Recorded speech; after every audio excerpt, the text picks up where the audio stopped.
Lavinia Haddingham, and I'll be chairing the meeting today. This meeting will be streamed to the internet and will be capable of repeated viewing. The meeting will be recorded except where they are confidential or exempt items. If any member of the public attending the meeting objects to being filmed, please advise us immediately and we will ensure they are not included in the filming. Members of the public and the press may record, film or photograph or broadcast this meeting when the public and the press are not lawfully exempt. If you intend to do so, please could you inform the committee clerk. May I please request that mobile phones are on silent or switched off and that your laptops are switched to silent. If you hear the fire alarm, please leave the building immediately via a fire exit and make your way round to the assembly point at Ipswich Town Football Ground. Introductions. So we have the area planning manager, Gemma Walker, over here, and our legal advisor, Adela Lurk, and our case officer, Bradley Heffer here, and our governance officer, Claire Philpott, and I will move to the agenda next. Item number 1, apologies for absence. Do we have any apologies for absence? Thank you, Chair. We have apologies from Councillor Mansell, Councillor Warboys and Councillor Morgan, and Councillor Patchett is substituting for Councillor Mansell. Thank you very much. Item number 2, to receive declarations of disclosable pecuniary interest and other registrable or non-registrable interests by members. Are there any interests to declare? Thank you. Item number 3, declarations of lobbying. Is there any lobbying to declare? Thank you. Item number 4. Sorry. Councillor Penny.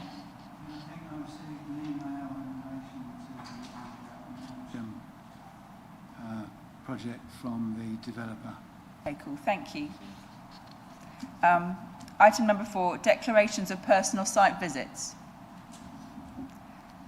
Item number 5 then, MPL/25/11, confirmation of the minutes of the Planning Committee meeting held on 24th of December 2025. Are there any points regarding the accuracy of the minutes? Could I have a proposer, please? Councillor Elkin, and a seconder, Councillor Penny. Thank you very much. The Governance Officer will now conduct the electronic vote. Thank you, Chair. Members, that vote is now in progress. Thank you.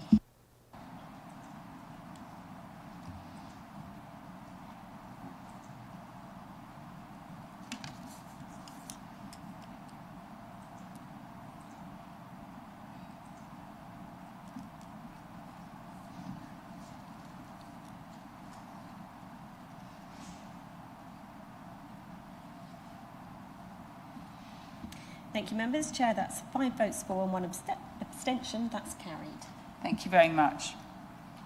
The minutes of the meeting will be confirmed and signed later. Item number 6, to receive notification of petitions in accordance with the Council's petition scheme. None received, Chair. Thank you. Item number 7, MPL/25/12, schedule of planning applications. Please note that item 7C, application number DC/24/04231, has been withdrawn by the applicant.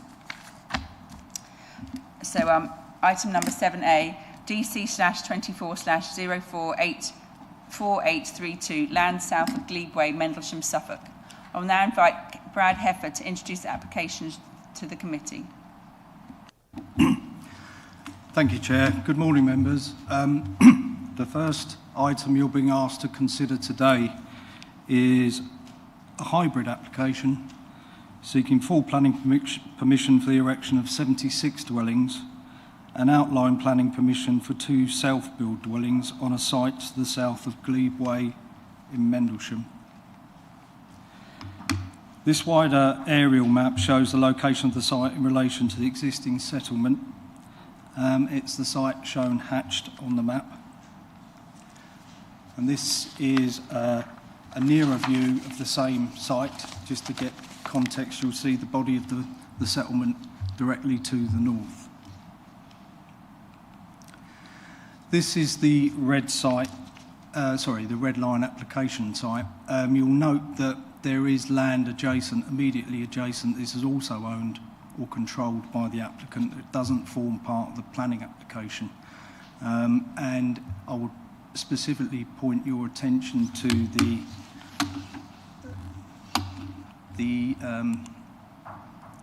the public right-of-way which runs along the top of the site. This part is wholly outside the application site and outside the applicant's ownership or control. This part, which runs along here, and I'll show you photographs later, is owned or on land owned or controlled by the applicant, but is not within the application site. Similarly, the land adjacent to the river. These are the constraints that are relevant to the application site. You'll note firstly that the site is within the settlement boundary as defined within the neighbourhood plan. That's a key point, and obviously is picked up in neighbourhood plan policy MP1. The other constraint you'll note, or the other constraints you'll note, is the location of the Grade 2 star listed building, Elms Farmhouse, to the west of the site, and also the flood zones which run contiguous with the line of the River Dove to the east of the site.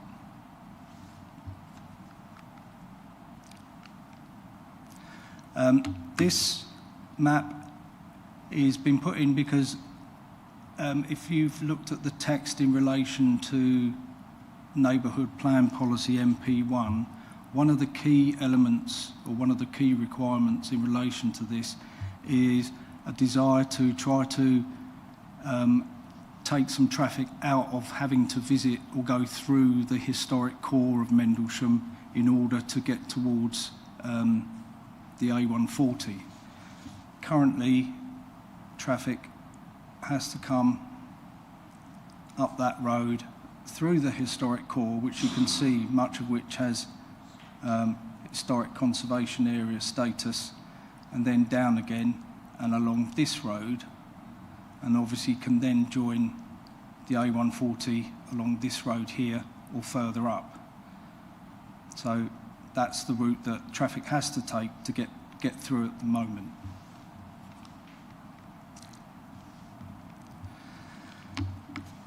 This is the plan showing the proposed site layout.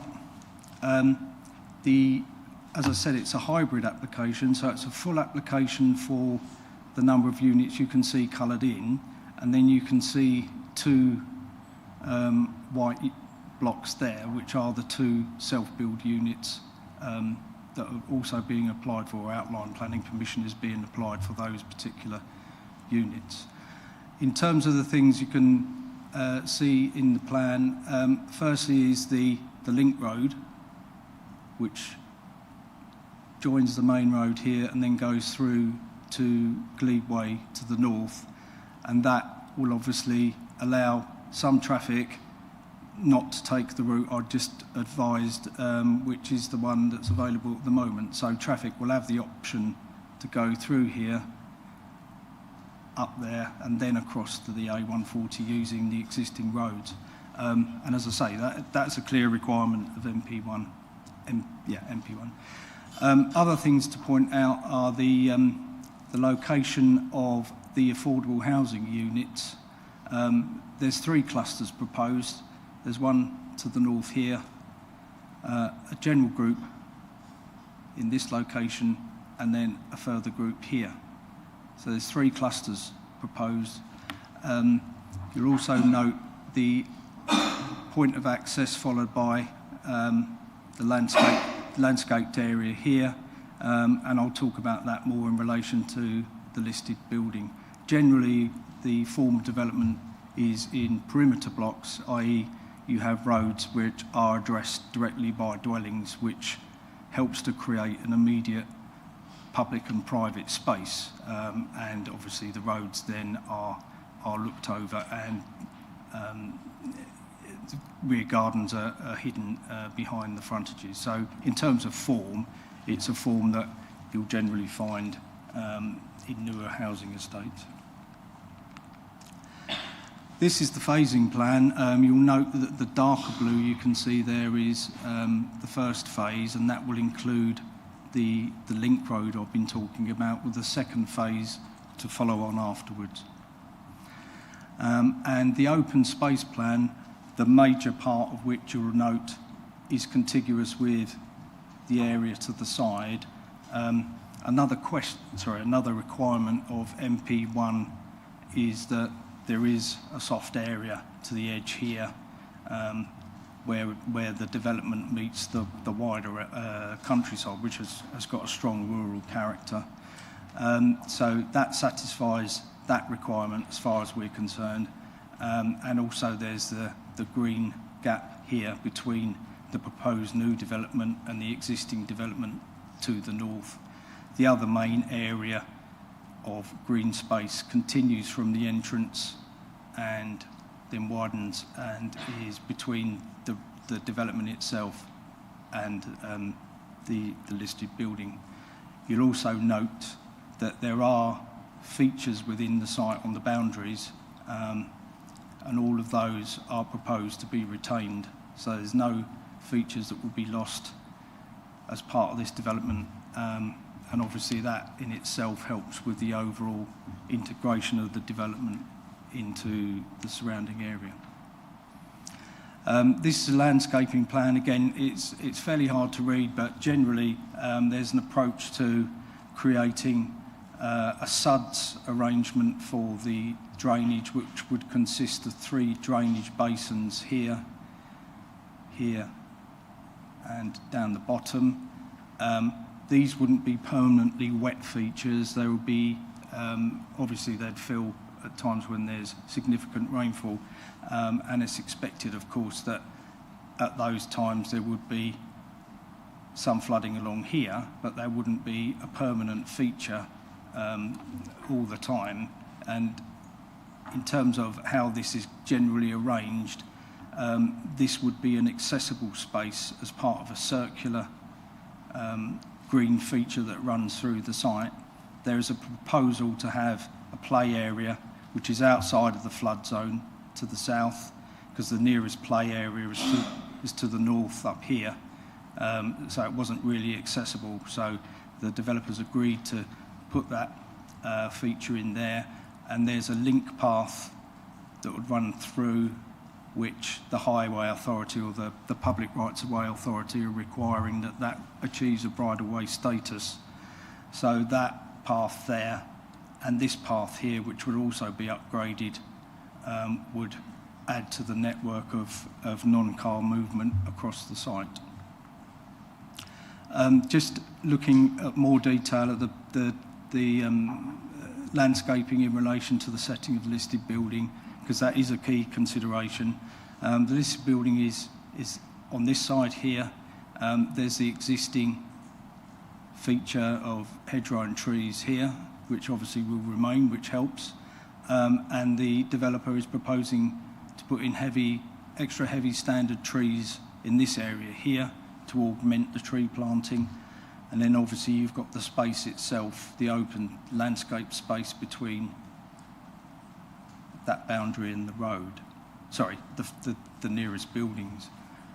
In combination, and considering the points in the MPPF about the balance that has to be undertaken in such cases, we feel that whilst the harm is there and has been identified by the heritage officer, there is sufficient public benefit to outweigh that harm, and also that it is ameliorated successfully by the approach that's taken in relation to this part of the site. So officers are content with that. Generally, the design of the buildings follows a vernacular form, which you'll have seen on many occasions. It's a range of materials: brickwork, boarding, render. I've introduced some affordable housing units into this because I think that it's important as part of the general approach to design that in order to try to ensure a tenure-blind development, the design of the affordable units does achieve an equivalency of quality. And I think in that case, again, we feel that has been done.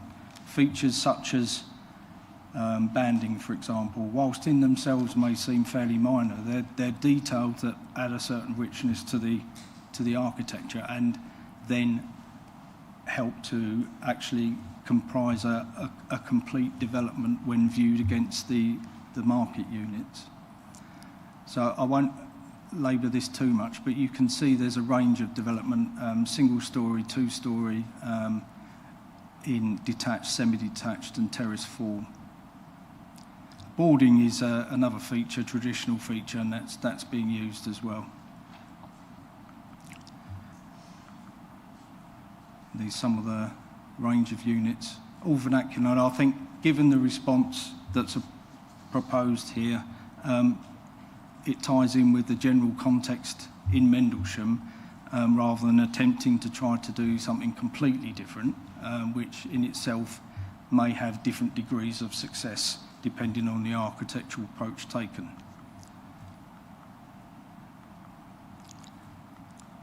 There's some minor units, and obviously then a substation, which is not particularly an interesting building, but obviously follows the same approach. That's a view taken from the main area of open space as you look across the site, to give you an idea of the sort of context that would face across as you look at the site from the east. This is a street view image of the proposed access onto Old Station Road, or off of Old Station Road, which will be the western side of the link. This is the same point looking slightly to the left. This is the end of the public right-of-way that goes across the entire length of the northern end of the site. This isn't within the ownership or control of the applicant, this land. You'll note, however, hopefully you can see that the path is surfaced, and there are lighting columns already provided on that part. This is another street view image with the access will from the estate. The new development will come in roughly where you see the parked car. This is the end of the footpath as it comes to Glebe Way, which we were just looking at in the previous slide, and then it continues past that point across the top of the remainder of the site. This part of the public right-of-way is within the ownership or control of the applicant, and it's this part that is going to be improved. Improvements include widening, surfacing, and low-level solar lighting. So it will be usable rather than just pedestrians. It will be usable for people in wheelchairs, but it would have a bridleway status. So whilst cyclists would be able to use it, they would have to give way to pedestrians or those on horseback, unless a particular bylaw was in place to change that. So cyclists would be able to use it, but they wouldn't have a priority of use. This is another view looking the other way on that public right-of-way, and this is where it comes out to Oak Farm Lane. You can see it then links in with a footpath heading towards the main settlement. These are views across the site taken from Glebe Way, and you'll see at the time of the visit, and I don't think it's changed since then, it's clearly rural land, and you'll also hopefully be able to pick up the general landscaping that's already there on the boundary. This view is taken from the road to the east, Old Farm Lane, I think. But it's important to note from these views that the application site doesn't come up to that boundary. There will be a remaining area of rural land between the application site and this boundary. So you're sort of looking in the middle distance in terms of where the development would be, and this bit would, as I say, it's not proposed for development. It's not within the neighbourhood plan, and that's just looking towards the end of the and in the distance there you can see some trees and hedgerow which would remain, which are at the bottom of the application site itself. So Lastly, unfortunately, if you've had a chance to read the report, we did consult the NHS, but we haven't had their comments back in time to present to your to this meeting. So we've had to recommend a revised proposal to you, insofar, and I'll read it out as following receipt of the consultation comments of the NHS, if no new material issues are raised requiring further consideration by committee, brackets, in which case it would have to come back for further consideration, that authority be delegated to the Chief Planning Officer to grant hybrid planning permission as set out on pages 45, 46 of the agenda. So with that revised recommendation, I think that's all I need to say at this stage. Thank you. Thanks very much. Are there any questions for the case officer? Councillor Penny? Got a few queries. The first one concerning the link road. Considering its rather circuitous nature, does planning think it really will divert traffic away from the historic centre? Thank you, Councillor Penny. Yes, I think it's important to note that the link road is a feature that's a requirement of the neighbourhood plan, so it has to be planned for, but there's no mechanism that would compel traffic to use it. It would be an option, but it's an option that's not available at the moment. So if you were choosing to go to the A140 from that side, you needed to get that way, you could choose to go still through the historic core, but if, and obviously it's assumption, if your aim is to get to the A140 and via the quickest route, then this does offer that option, which isn't there at the moment, and I think that's one of the key drivers behind requesting it, and obviously taking that traffic out of the historic core. And Brad, could you show us on that one of the slides where you could see where you showed the roads through the village and the historic core? Could you show us on that map the two different roads, the road through the village and the quicker link road, please?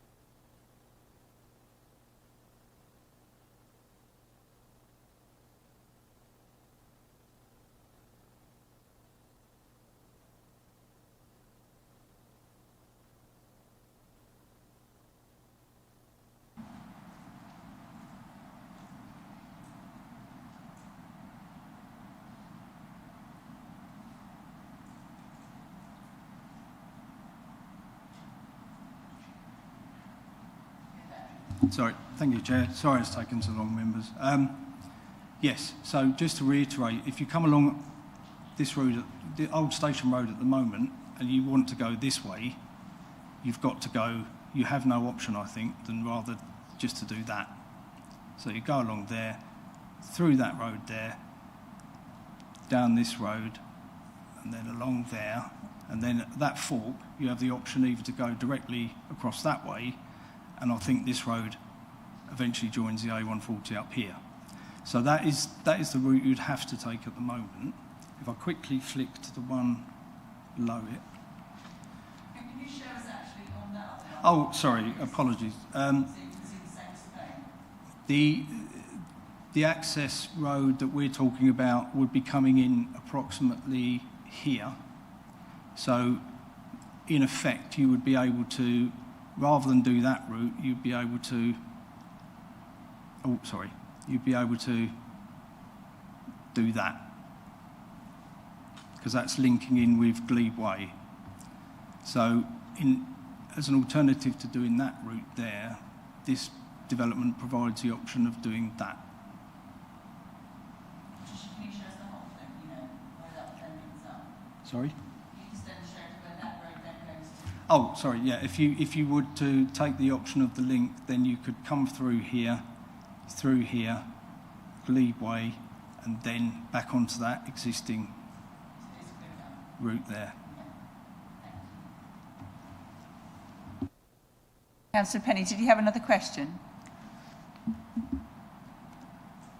Yeah, I can ask some more questions. Oh, well, there's others, but I just thought if you have a comeback. Yeah, I'll ask just one more for now.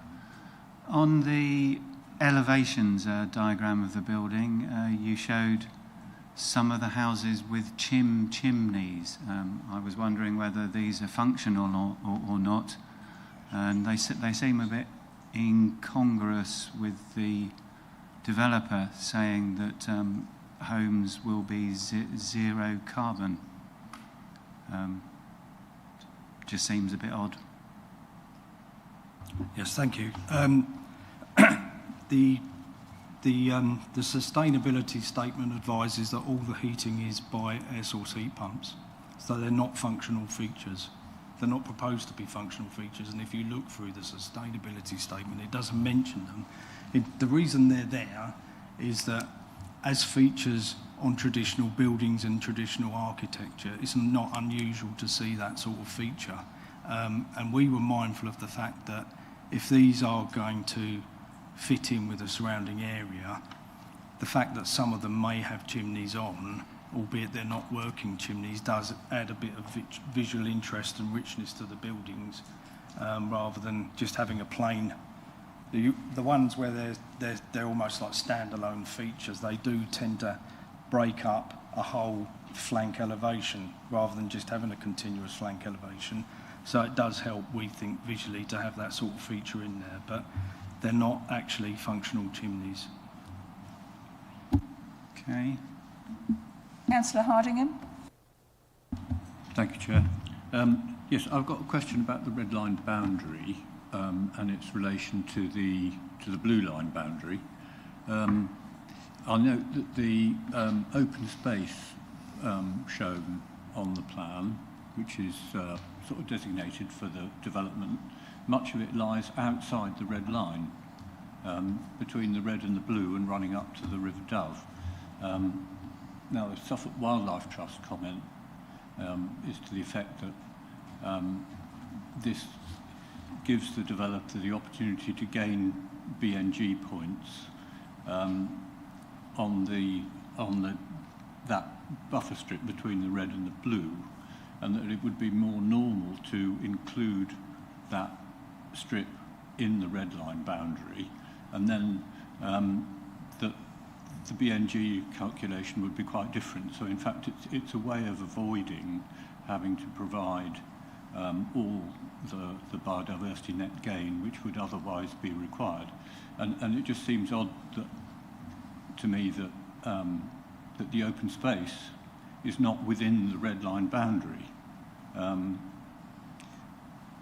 Surely if I mean, you wouldn't normally find that any part of the area outside of the red line boundary would be included as part of the overall development and the various obligations to be fulfilled in terms of open space and BNG. I was going to say,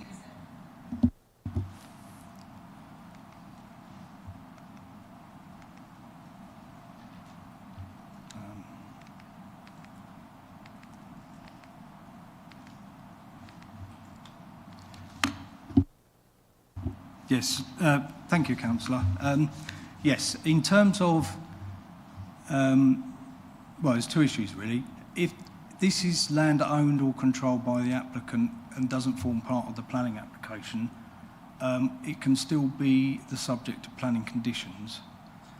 So we're able to control what goes on that land via this planning application, if that makes sense. The term with regard to BNG, this has been looked at in a lot of detail, and although the BNG gain areas are not within the red line application site, the ecologist's advice to us is that the approach taken is acceptable.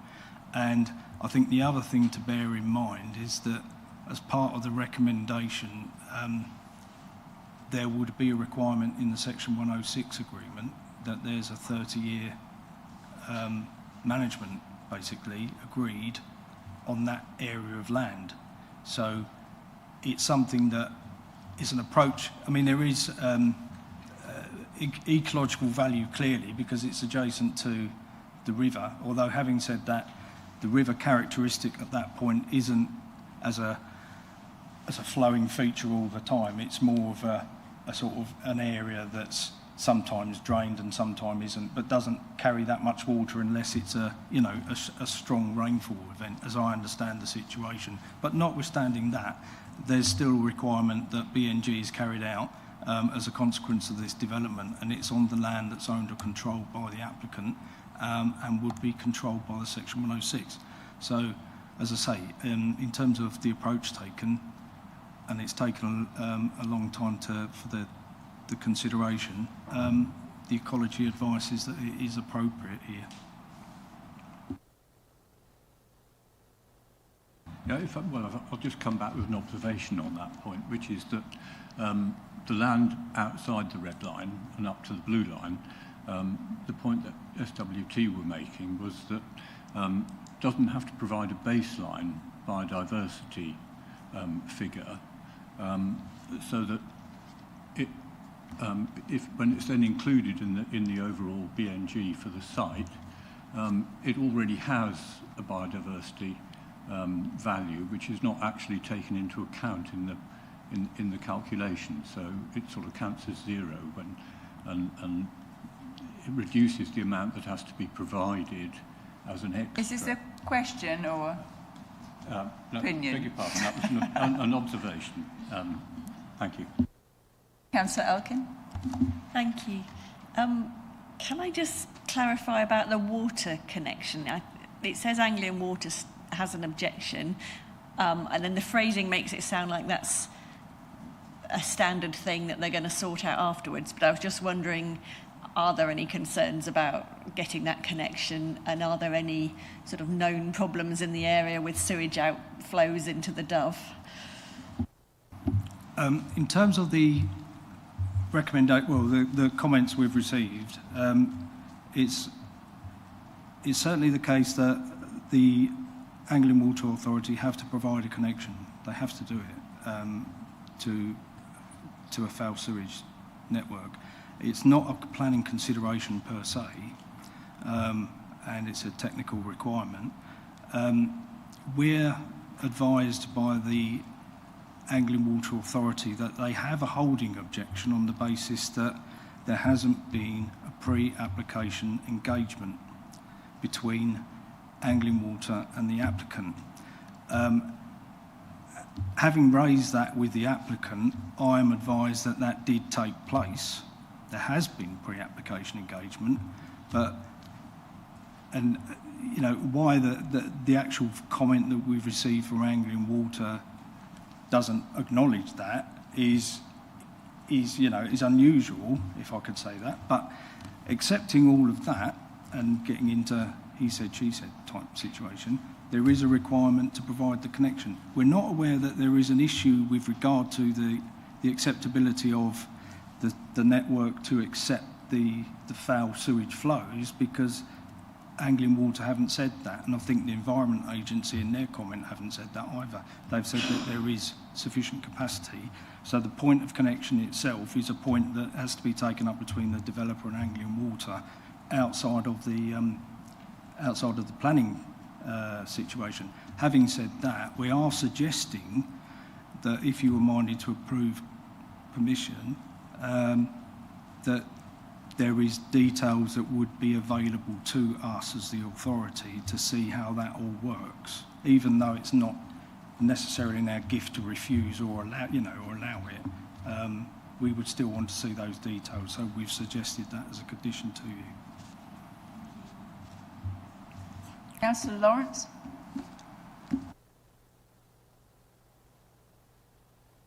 Okay, thank you, Chair. I wondered if you could just explain a little bit behind the thinking of the children's play area, because on similar sort of estates, we've sometimes been insistent that the play area is available for everybody in the town. I take note that the parish council is adamant that they don't want to be lumbered with any responsibility with this play area in the future, but its location on this estate is completely out of the way. You have to go right through the estate and find it in a little bottom-hand corner. Is it accessible to the rest of the residents in town, or is it really going to be a private playground for the people on that estate? Thank you, Councillor. Yes, in terms of its location, it's on the open space area. It's part of the amenity area that will be available to all residents, and not just all residents, but people who, because I explained earlier that the PROW network at the top is going to be improved, and the north-south path will be improved. So that will enable non-residents, but people who live in Mendlesham, to walk around the path as well. It was a question really of location in terms of bearing in mind where the existing playground is, and the residents from this estate of the children would have to go north, then cross the main road, and then use the play area that's near or to the northwest of the application site. So it's a safer facility. It's the south of the site. But I think in terms of its general location, it's away from the traffic, it's an accessible location, and it's overlooked. So we felt that as a position, and it's not within the flood zone, that's a key point as well. So we felt as a feature, as almost like a part of the circular walk, that it would be an appropriate location for it. I see you, Councillor Patchett, but while we're on the playground, I've got a bit of a question. The playground is basically between almost like two sud areas, and I'm just wondering, and it's also quite close to the floodplain. Is it going to be fenced, or will the suds be fenced? The final details. I mean, the plan I showed earlier has got it's an indication of the landscaping approach, but the final details will be secured through condition, and then obviously with the provision of the play area, it'd have to achieve the requirements to make it a safe area for use anyway. So I would anticipate that there would be a fencing proposal as part of that, and also landscaping. Councillor Patchett. Thank you, Chair. Yeah, so just some questions about like water in both directions, so receiving water and getting rid of water. So this development sits in that Hartismere water restriction area, doesn't it? So that's one. So have they submitted their sort of their utilities information about where they're getting their water from? And also, so with regards to flooding, it's quite unusual to see a development with 3 suds basins, so they know its flooding's going to be an issue. So there's a holding objection from Suffolk County Council, the lead local flood authority, in April, and then that objection is lifted in July. But what changed in between? So in between July and so in between them having a holding objection and then not, what actually changed? Because I can't see any new documents that have come in that time period. So what changed basically? I think that the SUDS approach is the approach that would be taken, or preferred approach in terms of surface water drainage. There are a number of SUDS basins, but I think the technical way that this works, as I understand the general flooding, the general addressing of surface water, is that the sort of counterintuitively, the site slopes from south to north almost, and gathers in one corner, and that's where that largest SUDS basin is. And that is one of the reasons I identified the surface water flooding issue around the accesses, because that's been addressed to push that away and get it into that largest thing. So I think the general system is a way of dealing with the topography of the site, in all honesty. The comments of the lead flood authority are following on from liaison between their drainage engineers and the applicants and that authority. Frankly, that's basically an ongoing dialogue, and what's actually been agreed as part of that system is the LLFA have advised us they're happy with. So I'm pleased that it's got a SUD system, a proper SUD system, and if you'll notice, I don't know if you noticed on the link road, there's actually as part of that SUD system, there is rills and things that go around that main route as well. So they've thought carefully about how they're dealing with the surface water issue, I think. Have you got another question? Yeah, well, Councillor Patrick? it's my first question, which hasn't been answered. So, in between them having a holding objection and then lifting it, I want to know what's changed. Because if you want me to approve houses for hundreds of people that would be living there, right next to a flood zone 3, and the lead local flood authority has an objection, and then they don't have an objection, you telling me that they've had a conversation with the developer doesn't give me a warm, fuzzy feeling inside about what has been done. I want to know what's been changed on that plan in between that time. What has changed to suddenly satisfy the lead local flood? I want to know the thing. I don't want to know about a conversation. I want to know about what physical thing has changed. So if you can't provide that information, then I don't think we have enough information to approve the application, because it's next to a main river. It's next to a flood zone 3. So I want to know what has changed in between April and July. Well, I can't tell you that, but what I can tell you is that we're advised by the flood authority that they haven't got an objection now. So in providing that information to you, we have to rely on it as officers to be able to take this to you. I mean, it would be a nonsense if we brought this to you to committee with a holding objection from them that hadn't been resolved. So we have to advise you that the technical aspects of the development have been addressed. I can't advise you how they've been addressed, in detail, but the headline is that there isn't an objection to it now from them. So that's the best advice we can give you in relation to that aspect of the development. Councillor Elkins, do you have a question? Yeah, it was a bit similar. I just saw that both vehicle access points are regarded as being at risk of surface flooding, and the solution to that is directing the water into the SUDs. So I think you've probably answered it in that we are having to take the flood authority's word for it that they're happy that the SUDS basins are enough to take the water in even an extreme event. It just seems slightly concerning. We might have an area of housing where both ends could get blocked off in a flood, but we're really confident, aren't we, that that is not going to happen? Absolutely, Councillor. I think that that's a key concern. Obviously, we've got 2 access points, and they may be affected by surface water flooding during particular events. I think the point is that, as far as we can advise you, the technical advice is that that has been dealt with, because as part of the overall SUDS scheme, it's not something that hasn't been left to chance, or has been left to chance. It's something that has been designed out, and it uses the topography of the site, as I explained before, where you see the main SUDS basin to the northeast, to take all that water away and into that area, and then attenuated through to the Dove. So that's the approach that's been taken.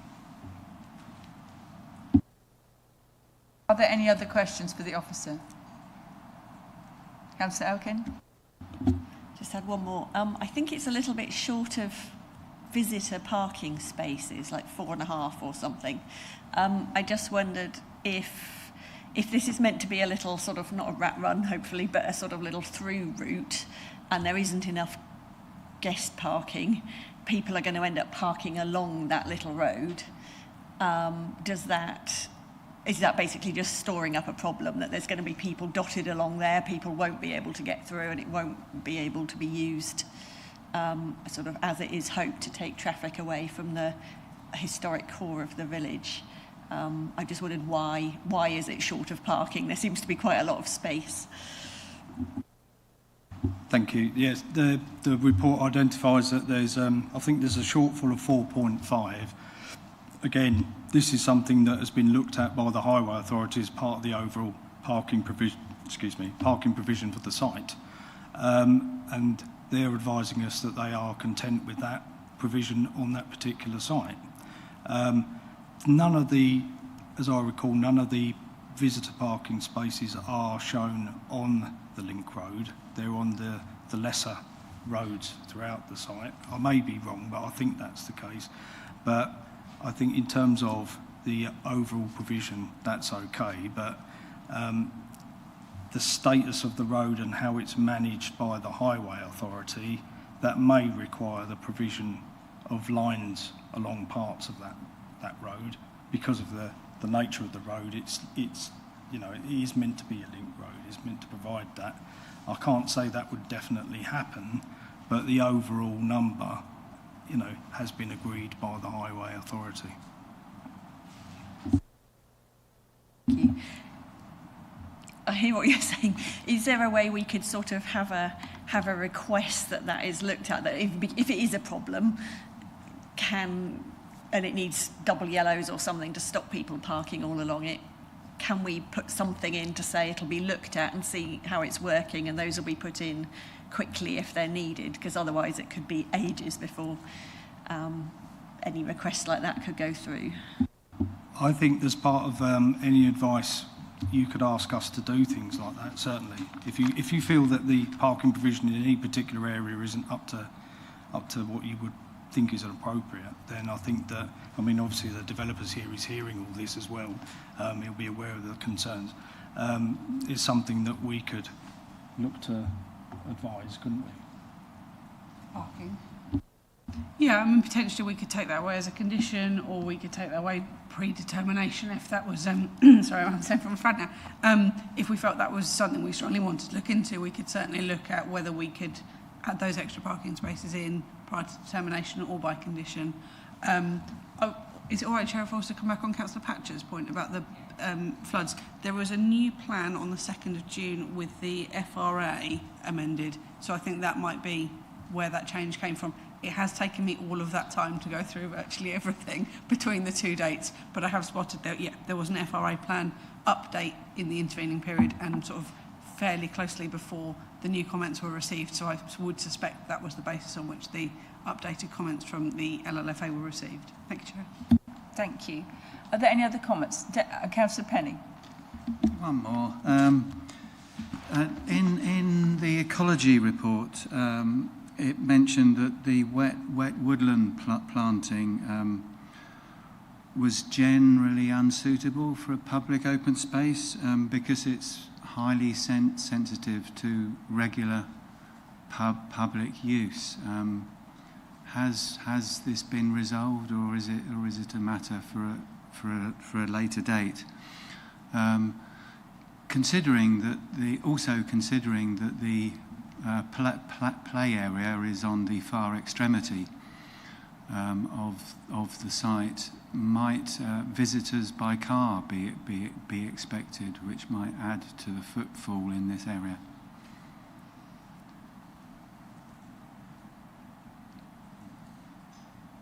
Yes, thank you, Councillor. On the point of the woodland, is that in relation to the existing woodland on the site? Sorry, forgive me, I'm not entirely clear. Yeah, no, it's outside the red line, along the Dove by the blue line. In terms of the way the site would work, the access to the public open space and the formalised or semi-formal landscape areas that you would get within that open space would be the areas that the public would be expected to access because of their nature. I think the way that the space, for example, if you look at the where the listed building is, or the boundary near the listed building, there's a large area of open space, and then you've got the existing woodland and trees, or the run along there, hedgerows.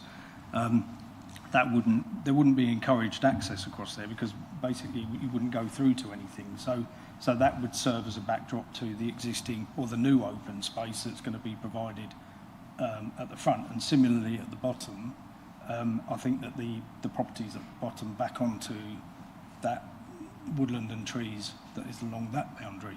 So I don't think that there is actually a perceived need to get into those areas because they are what they are, which is, you know, a boundary treatment.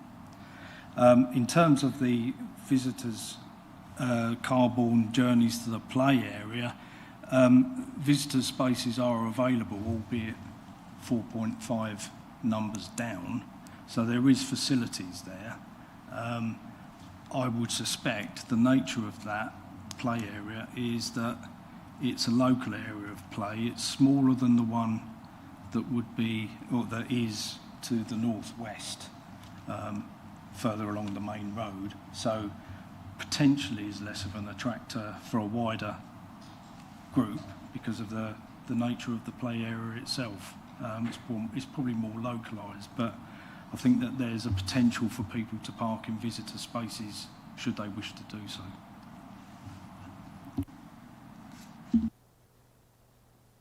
Councillor Hardingham, did I see your hand up? Yes, well, just a very small point first. Place Services at one point mentioned that there were impractical areas of grass which would be very difficult to establish. There's a plan which shows where they are. I just wonder whether that point has been addressed. They were suggesting a different surface treatment would be more appropriate. Yes, thank you, Councillor. I think that, again, the detail of the treatments and things are part of the summarised conditions. I think we've specifically said that we want details of hard surfacing and soft, so as part of that. So mindful of what the colleagues have said in Place Services, we would look to address those sorts of issues at that stage, I think. Okay, thank you. And one more question. In terms of provision of solar panels, I note that it's really very unambitious. The 20 houses out of 75 odd provided with solar panels, and that only with 4 panels each, which is almost, you know, the bottom of what one might hope for.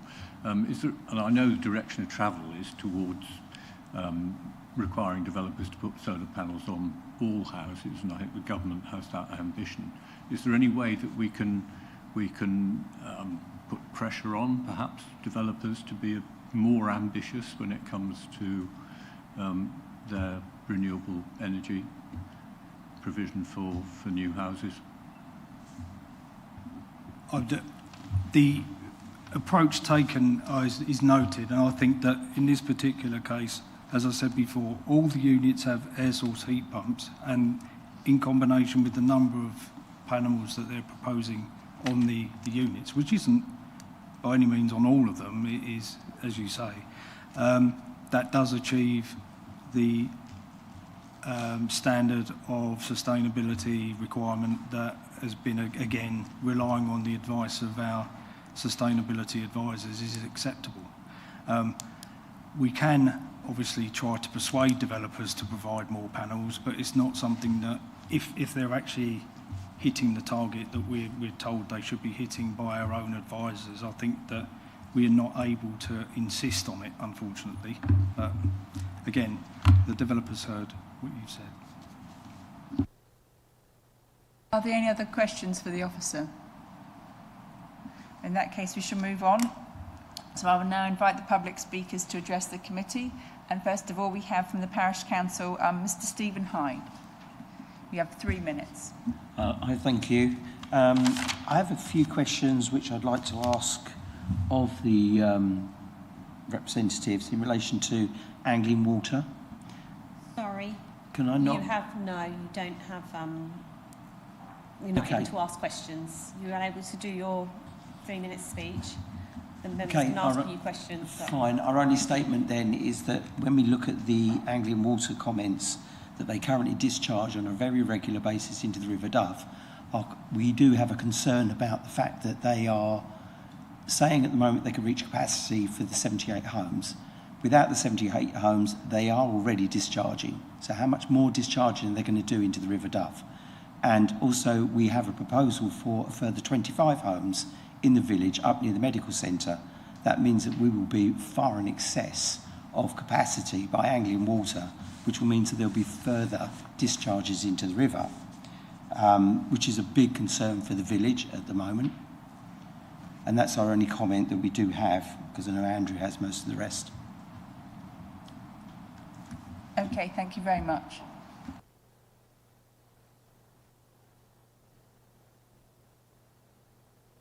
Has anyone got any questions for the Parish Council? Councillor Elkin. Thank you. It was just to clarify, I think in the papers there wasn't an objection from the Parish Council overall to the scheme. I've just heard what you've said about Anglian Water. Is it right that the overall comment is not to object? Parish Council doesn't object overall because it is part of the Parish Council's neighbourhood plan.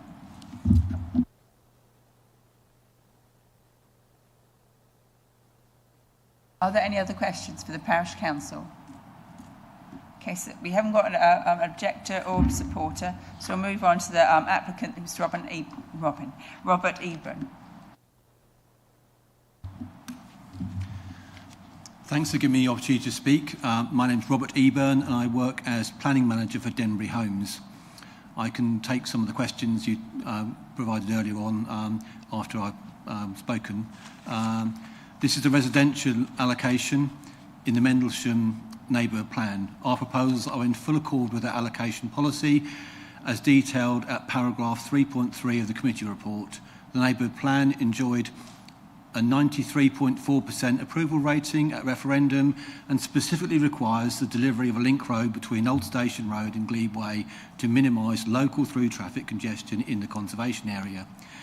Over recent months, we have been working alongside your officers to achieve a great development proposal which delivers on the requirements of both the neighbourhood plan and your local plan and positively follows local consultation feedback. Each home complies with the nationally described space standards and lifetime home standards. Extensive areas of the site are devoted to public open space, play and ecological management areas. The biodiversity net gain will significantly exceed mandatory requirements.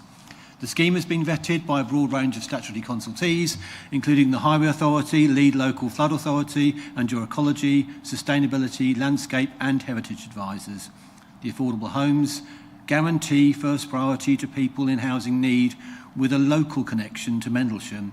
Proportionally more affordable homes are delivered early in the development, reflecting that priority. This is a green development which significantly exceeds the Council's carbon reduction policy. It is a no-gas site and includes air source heat pumps, photovoltaic panels and electric vehicle charging as standard. As we seek to hammer down on carbon, we have set a target of 64% reduction in emissions compared to mandatory building regulation targets. The sustainability measures, as agreed with your consultant, make the Mendlesham development one of the very best performing schemes of any major development in your district. The scheme delivers over £1.3 million from Denbury Homes to the Council's Community Infrastructure Levy funds, with £335,000 of this being earmarked for Parish Council projects. This is in addition to Section 106 funds that we provide for transport infrastructure. This is a development which washes its own face and mitigates its impacts on infrastructure.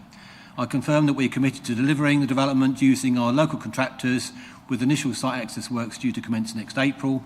And I look forward to working with you, your officers and the community as we move forward to deliver a high quality development which will be an enduring, green, inclusive and sensitively designed addition to the village of Mendlesham. Thank you very much. Are there any questions for the applicant? Councillor Eburn. Thank you. It was just about the parking provision that it's a bit under what it should be, and I was wondering, is there scope to add more? Sort of the point being, I think, that obviously this is meant to form a link road through for the community, and if there isn't enough visitor parking and you're going to end up with people dotted along that link road, it's going to reduce its usefulness as a link road. So yeah, is there room to put more visitor parking on so it actually meets the Mid Suffolk specification? Yeah, it'd be useful to have reference to a plan, well, firstly, I would say the Highway Authority are the arbiter of these things and they're okay with the scheme. Secondly, we when we first prepared the plans, we have had a slightly greater number of visitor parking spaces. A couple of those were in the landscaped area, which is near to this Grade 2 style listed building. We've taken the decision to completely sort of de-urbanise that part of the scheme, so no parking in there, just planting to make it have a rural feel. So those parking spaces were taken out. But then on doing that, we realised that the total number of parking spaces on this scheme is actually quite high, and that's because visitor parking is planned into some of these plots. So where some of the homes require, under the parking standards, say 2 car parking spaces, 3 have been provided, and where larger homes require 3 parking spaces, 4 are provided. So people's own visitors to their own homes will park on site, on plot. So we don't, if you were to measure the development against car parking standards and then look at exactly how many car parking spaces have been provided throughout, you'll find an excess number of spaces. I notice they're not numbered, but the recommendation before you today has got 47 planning conditions. If you want a 48th, I'm quite happy to kind of deal with that by providing a further plan of visitor parking, and we can find places to, as you say, there is space, so we can add them in. There's not a problem. Thank you. Thank you. Are there any other questions? Councillor Penny? Yes, I note your ambition to provide net zero carbon homes, which is absolutely fantastic.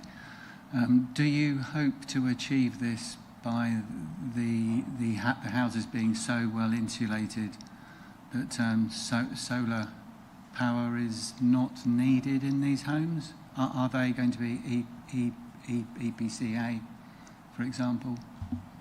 Yeah, I think we look at this on a whole development basis. So, and we notice your policy, I think it's policy LP 23 of the local plan, argues for us to have betterment over the building regulations. You've got a kind of great system here in that you have an external kind of independent consultant who looks at all these proposals for not just ours but other developers, their proposals for their sustainability approach, and they ask for us to again look on a whole site basis to, like as I said earlier on, hammer down on carbon. We're a significant percentage improvement on reducing emissions. The reason we are at 64% improvement in emissions, whereas other developments are struggling at 30 or 40%, is because we never proposed a gas site. So all our developments, even where there's a gas connection available, they're all served by air source heat pumps. Our starting point is a fabric first, of course, so we have really highly efficient homes in their energy efficiency, and then we achieve carbon reduction technologies such as photovoltaic panels. It's not, for us, it's not about the technology, it's about the aim and the goal, which is to minimise carbon emissions. Condition 7 of the recommendation, I'll say lots of conditions, refers to the solar panels, and we have set out there will be a certain number on a plan. We are expecting that number to increase, and that will be a minimum requirement to get to the 64% reduction in carbon emissions. More panels will be a part of our final approach. The plans, the way you deliver solar voltaic on a scheme, they tend to get produced kind of later on when you're doing the kind of very detailed nitty-gritty of each dwelling, and so that it remains a target which we will exceed. Have you got another question? Would you be prepared to install at least the deducting for solar panel wiring in all of the homes as stat? No, I think we're happy to look at an overarching approach for the development. We have it's about the carbon emissions. We're a very high level of reduction, way better than any other development. I said this is the best in class really for developments here, and that's something which we're achieving.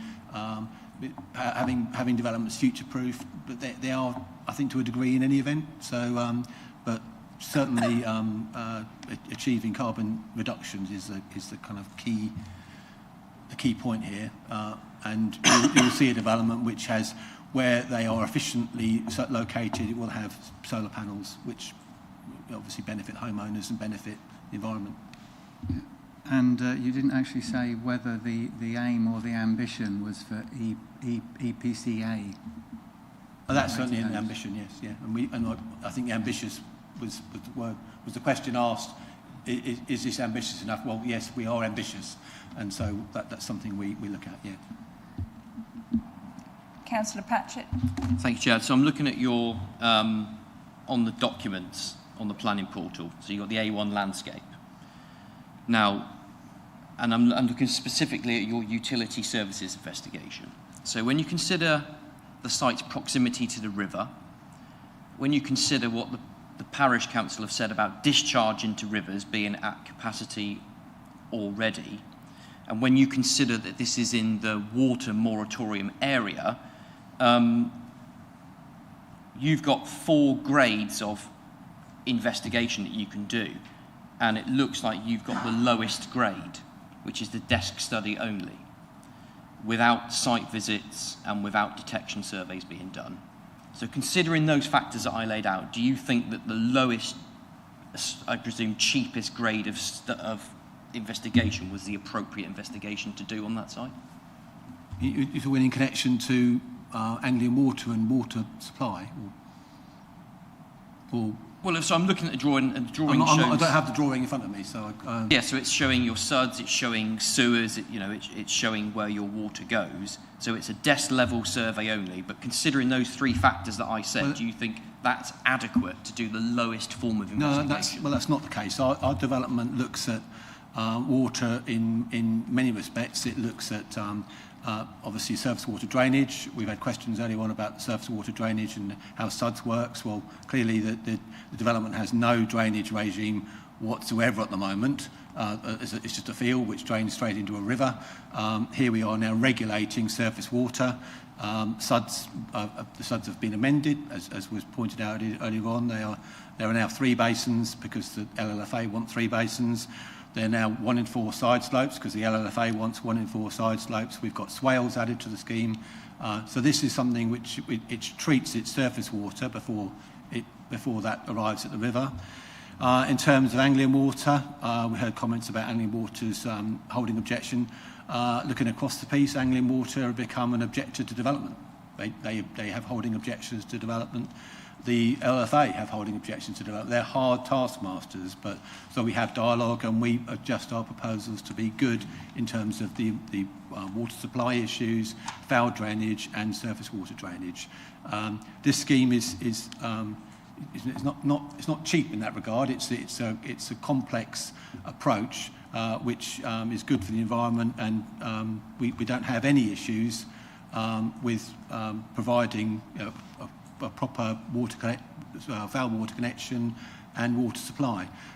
We had this issue raised about have we paid for or taken pre-application advice? We paid for pre-application advice with Anglian Water. We actually pay for their advice. We're not paying for your advice, we pay for their advice, and they've said in advance of us submitting our application, it's all good.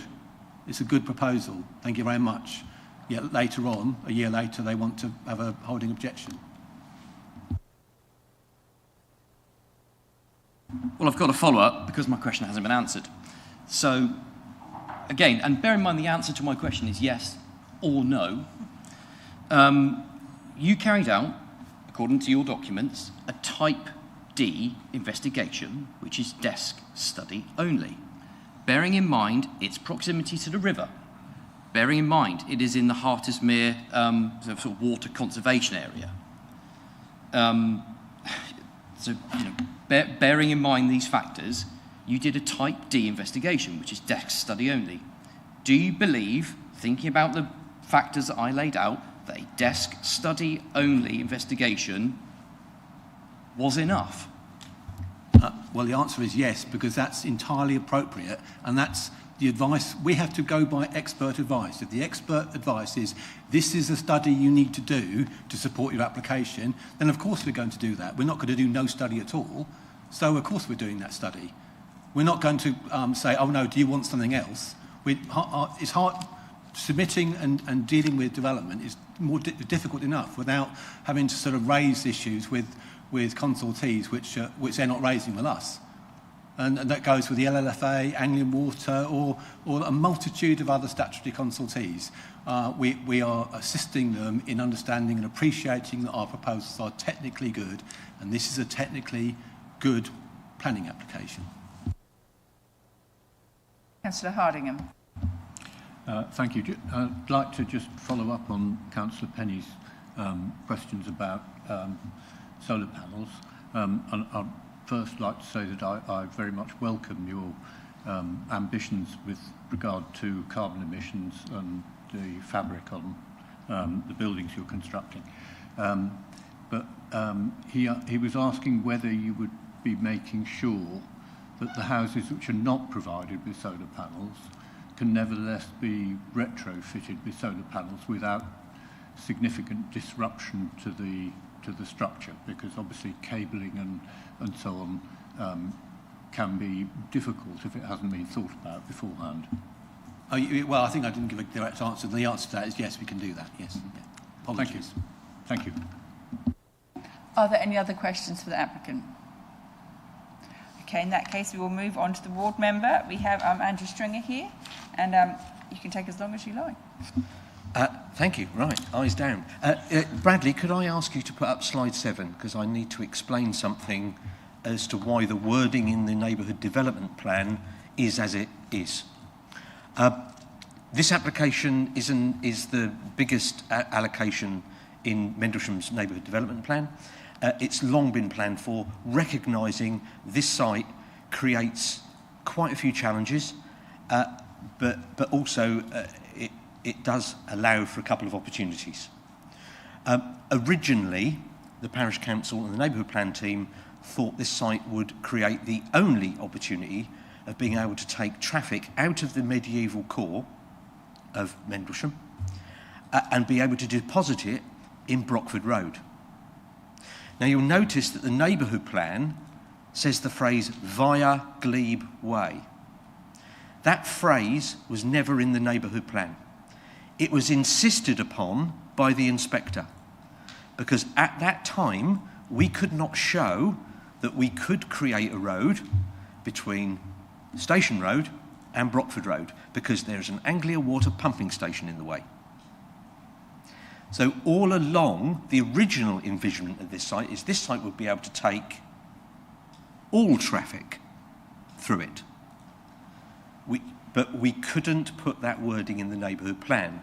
So what we now have is the least worst option, but creates in traffic terms a small opportunity, but a greater challenge that I believe still can be overcome.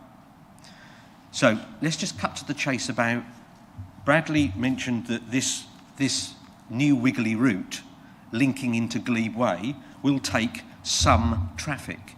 Yes, it will. The existing occupants of Glebe Way, if they wish to go to Stowmarket, if this is built as per plan, will be able to come through this new site and then turn left and go towards Stowmarket without going through the medieval core of the village. Wonderful. People living on this estate, people living in Glebe Way, coming home from Stowmarket, will be able to turn right and go through this development to Glebe Way without having to go through the medieval core. Excellent. That's a small tick. That can happen. That will create less car traffic going through the medieval core. The medieval core suffers from quite a lot of agricultural and HGV traffic. No HGV can use this route to access Bramford Road because where there's some wording on the join of the two sites, you can see housing that's perpendicular to that road that creates a pinch point. The fear is, if this is built just like this, that an HGV can see that route on their sat-nav and they try and take it. If they try and take it at the moment, there is no provision in any plans that stops an HGV trying to get through here. That needs to be addressed because of the pinch point. And it would be incredibly unfair of those people that live in Glebe Way to now have HGV traffic going past them because that road is simply not big enough to take an HGV. Now, we then get through to, if we approve this development today, and I believe we possibly will, how are we going to build it? The design and construction management plan here is absolutely vital because, as we've just explained, you cannot access this site with your delivery of bricks from Bramford Road. You can't get there without going through the medieval core. Well, that's okay, then you can come in through Stowmarket. You can't, there's a lorry ban in Stowupland through the valley.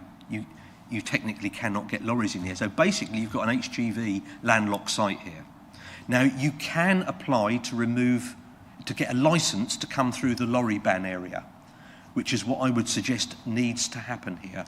And all construction traffic must be routed through that route. None of it must be coming through that medieval core. So that's it, that's in your gift to look at. Now, we've heard about play area. Now I've been trying to get to grips with actually what equipment's going to be going in here, because with this level of development now on this side of the road, we desperately need some areas where children can play, and there needs to be some equipment. Now there's some huge amounts of equipment on the other side of the road near the primary school. We have a fenced off games area that you can do softball and you can do basketball. We have a skate park, we have a myriad of play equipment there, and we have 2 full-size football pitches. But there is no crossing across Station Road. So if you do live here and you want to access that and you want to allow your children to go on their own, many parents won't let them go on their own because there is no crossing across that road. That's something that the committee might want to consider. And equally, I have to say I agree with most of what's written in the report. I have to say I disagree with Bradley about the chimneys that don't function. People like to see chimneys. I get that. They are a way of breaking up a roof line. Another way of breaking up a roof line is to plant a tree and wait. That does work. But equally, it's remarkable that we can build a brick structure that no one will ever use, but we can't get a solar panel on every roof. That to me does seem that our policies ought to be up to that. And equally, it cannot also insist that every one of these homes have things like Swift bricks and bat bricks, because we are in a perfect area here that can up the Swift population and up the bat population because of that proximity to a wet area. So, with those issues in mind, and hopefully explain the area, we need to address how we're going to stop HGVs using that pinch point and how we're going to get HGVs in and out to build the site. I think I'll leave that with the committee. Thank you. But also to reiterate, this is an allocation in our neighbourhood development plan and is the biggest site we've allocated in Mendlesham, and it should be developed, but obviously not at any cost. Thank you. Thank you very much. Gemma or Brad, is there any way we can do with Google Street View to find the pinch point that Andy's talking about, so we can all see it? I mean, we all believe him, but it'd be handy to actually be able to see it on a screen. And while you're thinking about that, are there any questions for the ward member? Councillor Pat. Yep. Thanks, Andrew. So during the winter storms of 2023, paint me a picture of what Mendlesham looked like, particularly the old Station Road, Glebe Road, and that land in particular. What happened with that area? Mendlesham became quite nautical, as you can imagine. We did have quite a major incident along the River Dove, but frankly, this site was not terribly affected. It affected the rainfall going into the river, of course it did, because this whole site slopes in 2 directions, and all directions point towards that river. So while there are challenges with this site in terms of drainage, I actually believe that what's been gone through is adequate to relieve the worst excesses. We can't stop the worst excesses because you get that amount of rainfall on wet land at any other time, it is going to flood. It's not going to flood here. This field did not flood. The area identified in the floodplain did, and further up Bramford Road went underwater because it's next door to the River Dove, and the Dove thought it would need to be wider than it normally is. That's what happened all the way along the River Dove. So, and equally on the water scarcity zone, that is for supply, don't forget, and domestic housing is excluded from that because there's an expectation on Anglia Water that thou shalt provide if it's domestic housing. So, I mean, there could be issues about how individual dwellings use water efficiently or more efficiently, but other than that, I think the area of flooding is covered by this, frankly, and also that area of supply is something we have difficulty going into as planning conditions, but we can condition water use. Thank you. Are there any other questions for the ward member? Councillor Elkin. I should maybe have asked this of the parish, but I was just wondering if there was any sort of liaison committee or link between the developer and the parish set up already, because you mentioned the construction management plan and things like that. Would it be useful to have something like that during the build? Yeah, I mean, I've been through one or two of these. They normally they always refer back to the decision made on the day, and that will be the constraint. Happy to meet with anyone at any time about any construction, but getting those conditions right for both the developer and for the community, so everyone knows where they are, is the most vital thing you could achieve. So, gladly have one, but frankly, the work here today is the most important work. Are there any other questions? How are we getting on with the Google Street View? I'm thinking from Claire's advice, it's probably not something we can do live, but we could go back to the photos and see if we've got something we could pick up on. There is a street view photo of the proposed access off of the main road. I don't know if that's going to show sufficiently.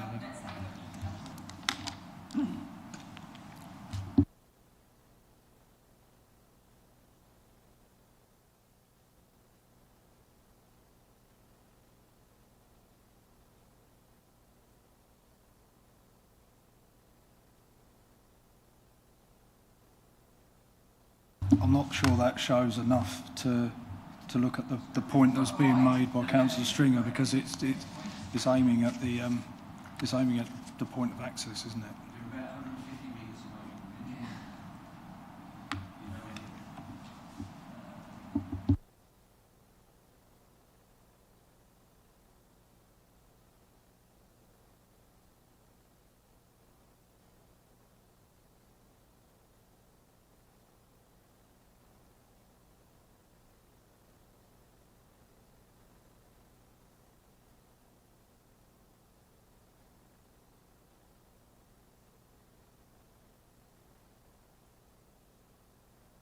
Chairman, I found it. I've asked the agent if he's okay with me showing the committee. Is that okay? I'm just asking Claire's advice, and you're happy with that? Yeah, then let's... Is that okay? Yeah.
Have you got a question, Councillor Lawrence? Thinking about it, it's more of a comment, so we can save it for later. Okay, are there any other questions before we move into debate? Who have you got a question for, Councillor Penny? Sort of the agent, really. Okay, go for it. And our planners. It seemed as though the agent was nodding along to Councillor Stringer's comments concerning the HGV ban, the crossing on Station Road and having swift bricks, etc. Is this correct? Yeah, I did mention earlier on, rather facetiously, about the number of planning conditions. Routinely, obviously, we deal with lots of developments elsewhere, and routinely there would be a planning condition requiring a landscape and environmental management plan, which will include things like bat boxes, swift bricks, and so those kind of built-in aspects of the houses. Those are not designed now, but they will be designed in the future. So having that as a requirement to be delivered is something we do anyway. The other point I think you were mentioning was the lorry ban. We have obviously had dialogue with the parish in the past as we've been going through this process. We did our big consultation event in the village in advance of submitting our application, and the fact that there's a lorry ban was a key issue. It's what we do normally is we would approach the parish and discuss our routing for vehicles. For obviously the materials don't arrive by helicopter, so we have to plan our routing of vehicles. Those vehicles would have to have a licence to be exempt from the lorry ban, obviously temporarily, and so that's something we would be in consultation with the parish council about. And and the best dialogue is sometimes mistakes happen. Sometimes a lorry takes the wrong route, and the first thing we want to know about that, because we'll remedy it. We'll make sure that all of our tickets for lorries have say exactly what the route is, and there's quite a lot to and froing with local parish councils to make sure we get that routing right at the very first instance. But there isn't a kind of a way round it, in that we just have to redouble our efforts in terms of traffic management where there is a lorry ban on the local roads. Councillor Elkin.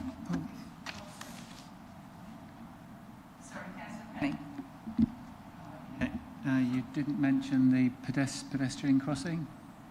Is that a possibility? It's certainly a possibility. We looked at play and the access to play. Again, we're dealing with the Highway Authority. What does the Highway Authority want?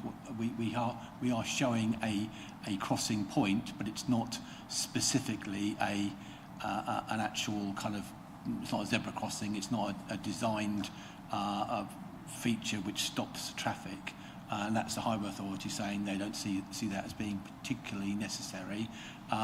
We originally had let's say a more dispersed arrangement for play equipment on this site, and then through dialogue with officers we resolved to have a specific play area, which was so that it gives people from this part of Mendlesham somewhere else to go, which doesn't take them necessarily to the larger play area, which is on the other side of Station Road. But so we are dealing with the locality in terms of people having access to a play area.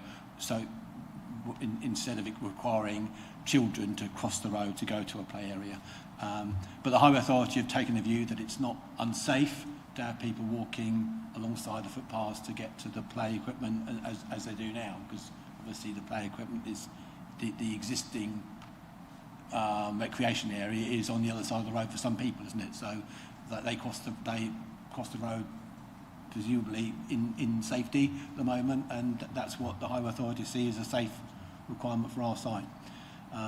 If it's something that's imposed upon us, of course, then we'll review it and look at it again in dialogue with the Highway Authority. Councillor Elkin. A question before we get into the debate, mainly for the planning officers, I think. Is there, with HGVs, is there a way to condition that the lifting of the restriction to allow deliveries has to be agreed and in place before construction starts?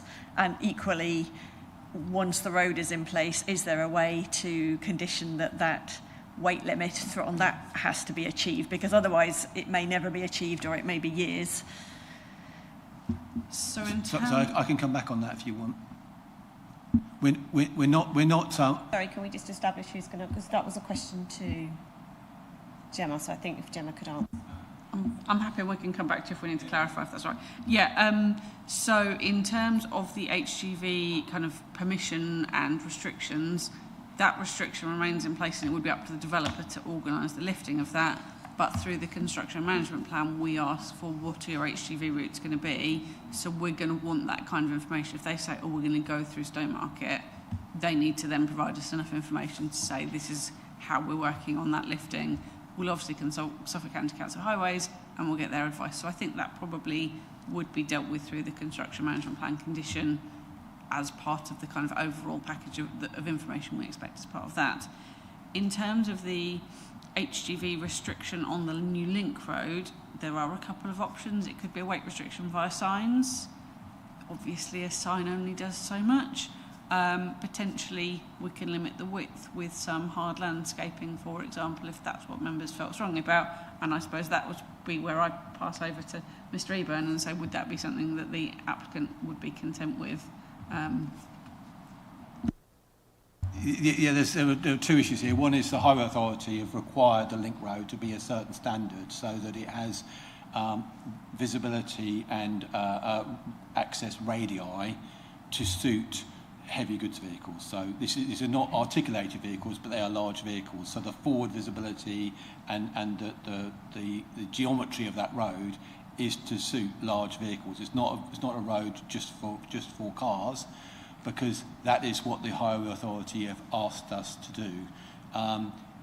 So the road is fit for purpose as far as the Highway Authority is concerned. Now, I think we were talking about earlier on the option of vehicles using that route. We expect people, local traffic, to perhaps consider that as an option, as a shorter route to use that route. So it's not a route that for us is expressly for large vehicles. In terms of the lorry ban, my understanding is we're not asking for the lorry ban to be kind of cancelled and then reinstated. Vehicles will be licensed to be exempt from it during specific periods. It doesn't disappear, it still stays in place. And what we want to make sure is that vehicles that are using the designated route, because there will be a designated route in a construction management plan and a transport routing plan, we want to make sure those routes are the proper licensed vehicles and they are properly exempted. And then after the development has gone through that phase of those significant deliveries, that we don't have heavy goods vehicles in this area. I think that kind of answers it. Can I? Are you confused? Have you got any other questions? Yes. Or follow up? I can see Councillor Stringer does as well. I was just a bit confused about the road having to be big enough to take HGVs if it's... So it's not HGVs as such, it's just larger vehicles. So the geometry of the road has been changed so that it has a sort of more of a kind of sweeping curve to it, so that and that's more specifically so that when a long vehicle, and this is a vehicle which is a rigid body vehicle, if that vehicle was to go along that road, it wouldn't the sort of rear end of it wouldn't sweep out onto bits which were not road, and that's a requirement of the Highway Authority. May we hear what the ward member has to say? You're going to have to ask. We're only doing what we've been asked to do. This is what we've been asked to do. Can How I we've been just- asked to plan this road. Sorry, I think the question's been answered now. The ward member, have you got a question? Because we're straying into the realms of everybody debating here, and it's for the members of the committee to debate. If you've got a question, Councillor Stringer, you can ask, or if someone's got a question to you, you can respond. So, Elkin, have you got a question for the ward member? Yes. Is that the community's understanding that that road is intended to be built to take larger vehicles? absolutely, because we're going to have bin collection lorries and there will be Amazon deliveries, etc., etc. Correct.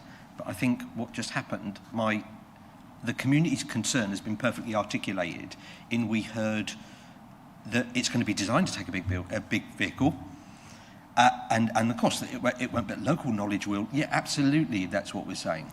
That is the problem, because you're linking the two roads together suddenly. I can't see a reason why there cannot be a build-out in that straight section that I showed you the picture of that stops a lorry being able to use this as a cut-through. They can still access from either end. That's not a problem at all. But it's that minimising the ability of a heavy goods vehicle to look at their sat-nav and go, I'll tell you what, I'll have a go.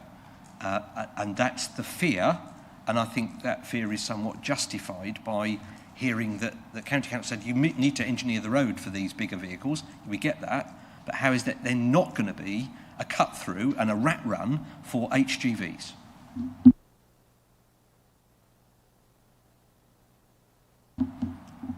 I'm a bit confused now. But I'm sort of thinking, do you want it to be used or not, really, is my question. It has to be used because we get lorries in there now. The bin lorries go in there, all the deliveries go in there now, and it's a cul-de-sac. The difference is when you link it to this road, which is not built big enough to take a 45-foot HGV, which is what we originally were hoping, you allow the rat run, and it's the rat run for HGVs that we want to prohibit. Rat run for cars is fine. Chairman, I'm just thinking, can we pop the site plan back up quickly? Because I think, having had a look at it myself, that might give us a little bit more understanding.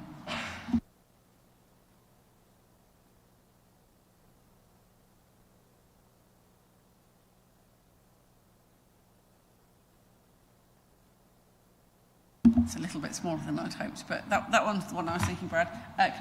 Brilliant, thank you. Hopefully, I can get that to it. So the main sort of new part of the road is wider. You can't quite see it on the plan, but there is a very narrow blue line through the middle indicating sort of the extra width of the road. Up here, and this is, I believe, the area Councillor Stringer pointed to, it is narrower. You have got a narrowing here. There is also quite a substantial turning option in various ways where you could see larger vehicles turning potentially. So yes, where the committee wanted to my suggestion would probably be a minded to, and we take it away to County Highways to confirm with them, because I would be loath to do something without their advice.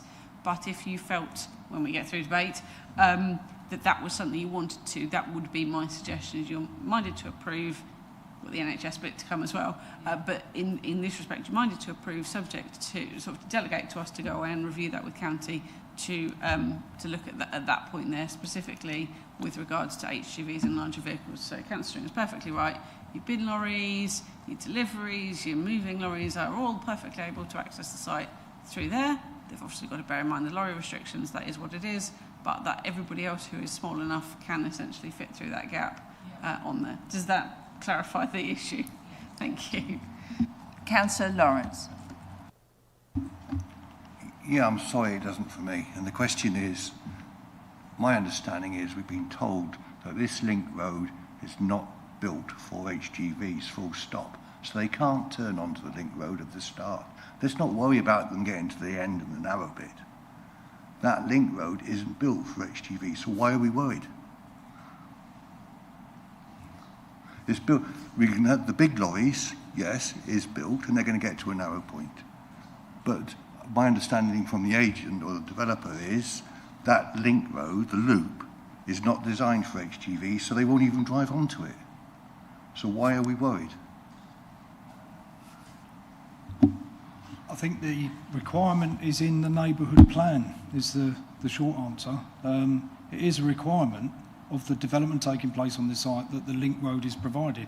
Unfortunately, as has been identified in the debate, the type of link road and its ability to accept certain sorts of traffic is not gone into in that much detail. We're in a situation where... Can the ward member and the applicant stop talking, please?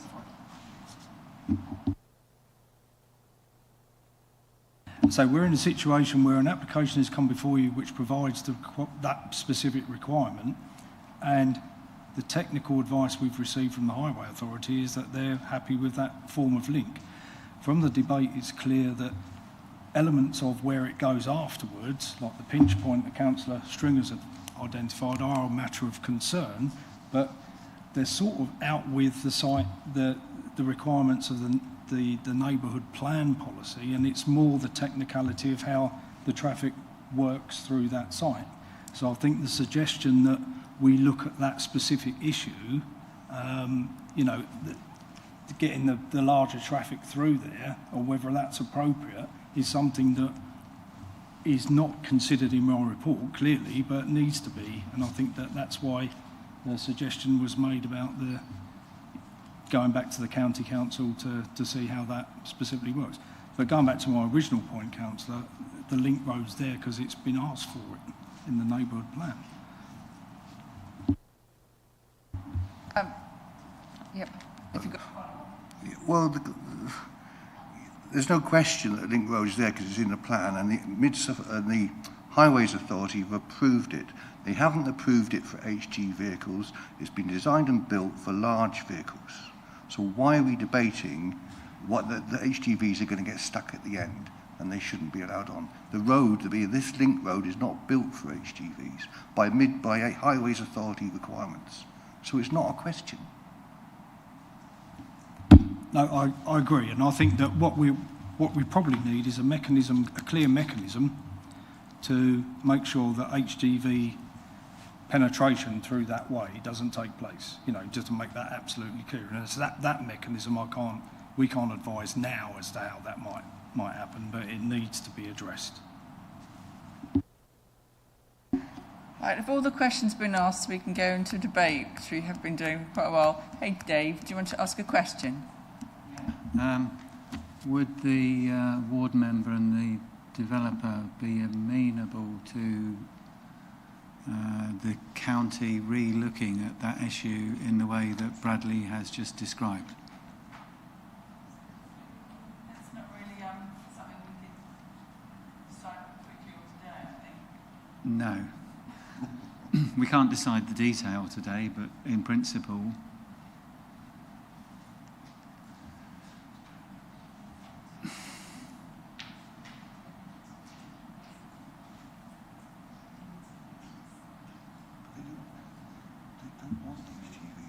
Yeah, I'm happy to come in on that. I think it is up to the committee to decide whether they want that. If they would like to confirm if the developer is open to that, I think that's okay as a very yes/no answer. I would like to hope the answer is yes, because ultimately it would be in their best interest to say, yes, we can resolve that with County Highways, but it's up to the committee whether they choose to put that on, regardless of essentially of the developer's answer. You may still think it is reasonable and necessary and follows the 6 tests. So moving on, has anyone got any questions? Sorry, I was just going to answer, I think the question was asked of me, but if I would just say that one of the issues was being raised was, is there a build-out? Is a build-out appropriate in that road? And the other issue would be how you sign vehicles. Both of those things are things we can go back and agree with the county council. I don't think that goes to the principle of the development, but we'll carry on having dialogue with them, and again, signage and a build out. The conditions will require the specific standard of that road to be agreed in any event. So, but we will have dialogue with the county council in any event. So, are we finished with questions? Lucy, Councillor Elkin. Sorry, one more before we get into the debate. It was just about the potential for a crossing over to the existing big play area. Is there any funding mechanism? Is the expectation that if the community want that, they'd have to pay for it out of SIL, or is there anything else, any other options for linking that to this development? If County Highways had felt it was necessary, they would have included it as a Section 106 request. They haven't. So with that in mind, we wouldn't consider it necessary for this development. I think, as referred to earlier, people obviously do live one side of the road and currently cross. Is the amount of extra residents going to make it more unsafe? no, the safety is about the road as is rather than the amount of residents. What we normally find is where the amount of residents creates more traffic or does something else that might change the safety of the road. That's not the advice we've got, so I don't think we could do it through Section 106.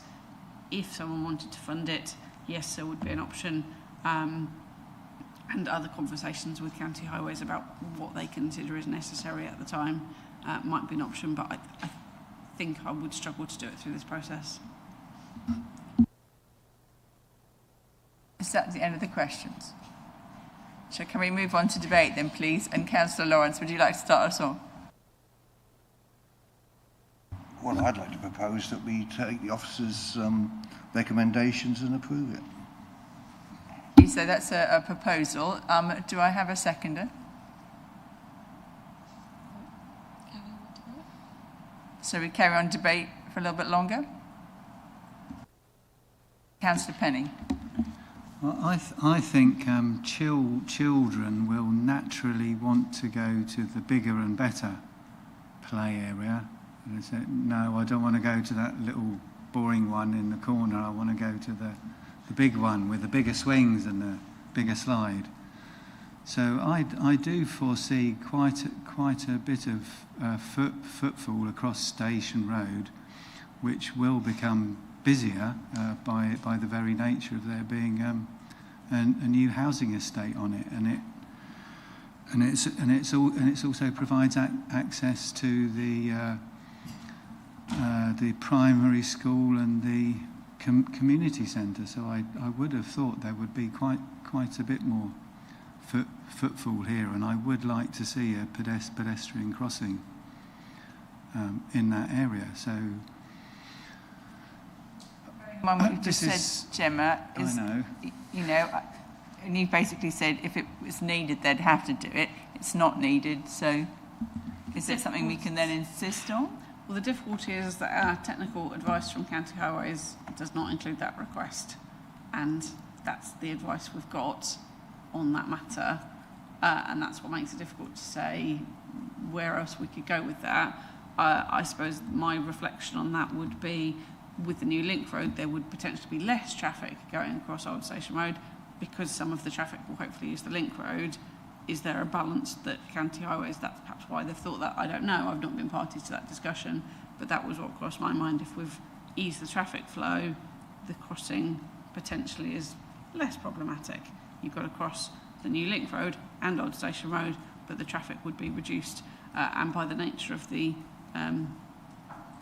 curve, the dimensions of the link road is probably going to be fairly slow because you've got to make quite a curved turn. But that's just my reflections rather than any advice, I'm afraid. But yeah, it is very difficult with County Highways not having requested that. We'd have to potentially take that away separately if members were minded to. Thank you. Councillor Elkin. Thank you. I'm slightly struggling a bit because, I mean, it's really positive. It's in the neighbourhood plan. It's obviously a site that they've set aside. It's great that there's ambition to build, you know, well-insulated homes. They've got air source heat pumps. There's some nice green space. So there's lots of positive things. I'm slightly struggling with the traffic. It sort of feels like for the community, which is the least bad option. You know, lorries are going to go somewhere. Are they going to be, carry on going through the old core of the village? Are they going to use this route? And it feels like, I don't feel like I know enough about that community to know what is wanted, which is least bad. Is it really important that we get something conditioned so that lorries are not going through this new link road, which presumably means they'll carry on using the old core? I don't know if I, feel that we've had enough information, enough guidance really about what is the least worst option for this community and how to achieve that. So that's something I'm sort of struggling with a bit. I did mention it not having enough parking, and I do, again, I feel like I don't know what's more important to the community. Is it to protect the setting of that historic building by not having parking next to it? Or is it more important that we've maxed out parking so we haven't got it littered down that road? Not sure about that. The crossing, I appreciate it's not been asked for by highways, but if the ambition is to make places for people and pedestrians, and we want young people to be able to move freely around their communities and parents to be happy for them to get to the play space, personally, I feel that's a really, really, really vital thing in making a good place to live. I don't know how much a crossing costs. I know in my own village, despite the good efforts of our county councillor, it has taken a long time to get a safety crossing in by a school. So unless we can condition something, I fear that that's not going to happen, and it sounds like something the community really want. So those are sort of still unknowns, and I am really worried about the sewage side of things, because I live somewhere where there is technically capacity and we've had more housing, but I wade through sewage every time it rains heavily in the community that I'm in. So, you know, if there may be technically capacity, but it doesn't mean there's actually capacity, but I'm not sure that's anything we can do something about today. So, yeah, still thinking about it, and would love to know if we can do anything about sending the lorries the right way, adding enough parking, and a crossing to the play area. Councillor Lawrence. Well, I'm sorry, I still don't understand the lorry issue. The agents told us HGVs can't go along this link. The ward councillors told us they can't get out at the end because of the constriction. Where is this issue with HGVs? They can only go, as they do now, through the centre of the town. So why are we so confused? Councillor Hardingham. Well, I'll just come back on the lorry issue. We heard from the agent that this new section of road is being designed in order to take lorries, and the swept curves and so on are designed for that. Obviously, lorries access Glebe Way now for deliveries and so on. So I think Councillor Lawrence has not quite got the right picture there, and lorries will use it, but they will be a nuisance because, I mean, apart from anything else, we see that there are cars parked on Glebe Way from time to time. So I think I would be minded to suggest that the developer goes back to county and look at providing a pinch point that would make it impossible for lorries to go all the way through continuously, although they can access from either end. I've got a slight issue about how that would be signed at the ends of the road, because obviously you would want to prevent lorries reaching the pinch point and then getting stuck, as they currently do, just near me at Hawks Mill. So with that proviso, I think we should probably accept the proposal as it stands. I accept that we can't do anything about the Station Road crossing at this point, unfortunately. And I would finally also, just as a further comment, say that I feel it's unfortunate that we should be asking the developers to put in useless features like chimneys where no chimney can be used, and that money spent on that would be better spent on making the building use less energy, for instance, or anywhere else on the development rather than in unnecessary features like that. So that's where I stand on this. Councillor Lawrence. I think I understand the confusion now in my little brain. There's a fundamental difference between a lorry and an HGV. That's what we need to accept.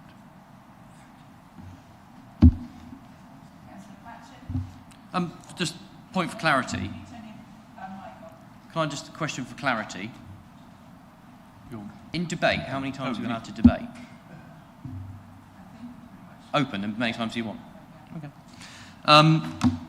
So, you know, we're looking on at this site, and we're looking at HGVs and their access, and you know, we're talking about heat pumps, insulation. Does it have enough visitor spaces?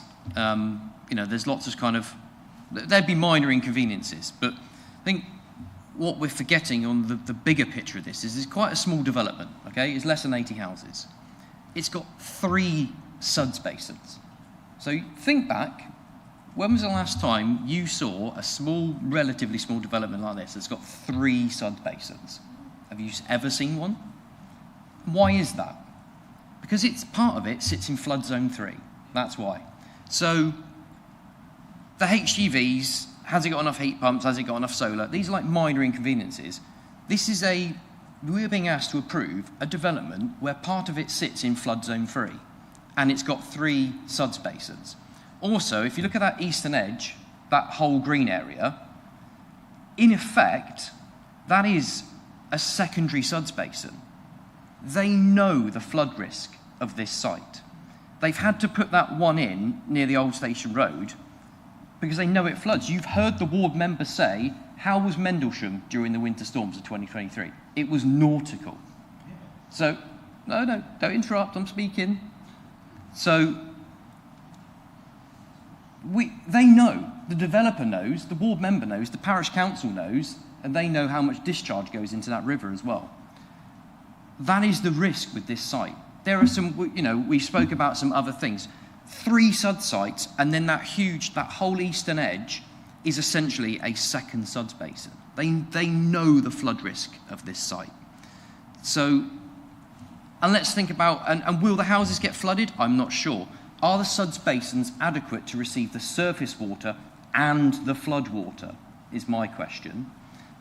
Usually these suds basins are designed to receive the surface water runoff that the houses generate and the area around it generates. So when you combine that surface water runoff with the potential flood water, okay, is there enough mitigation in place?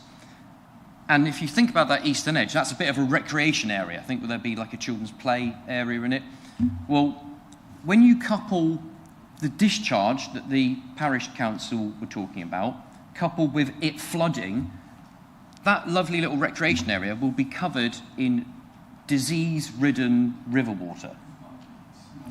So, sorry. Oh, being interrupted again.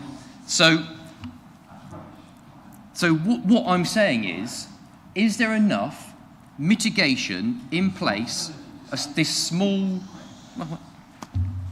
is a small development. It's less than 80 houses, okay? Is there enough mitigation there when we know that they did the minimum desk study? Okay, there were 4 levels of desk study. They did the minimum 1. So I'm asking you to really think about what you're approving here, okay? You're approving a site that does sit in flood risk free.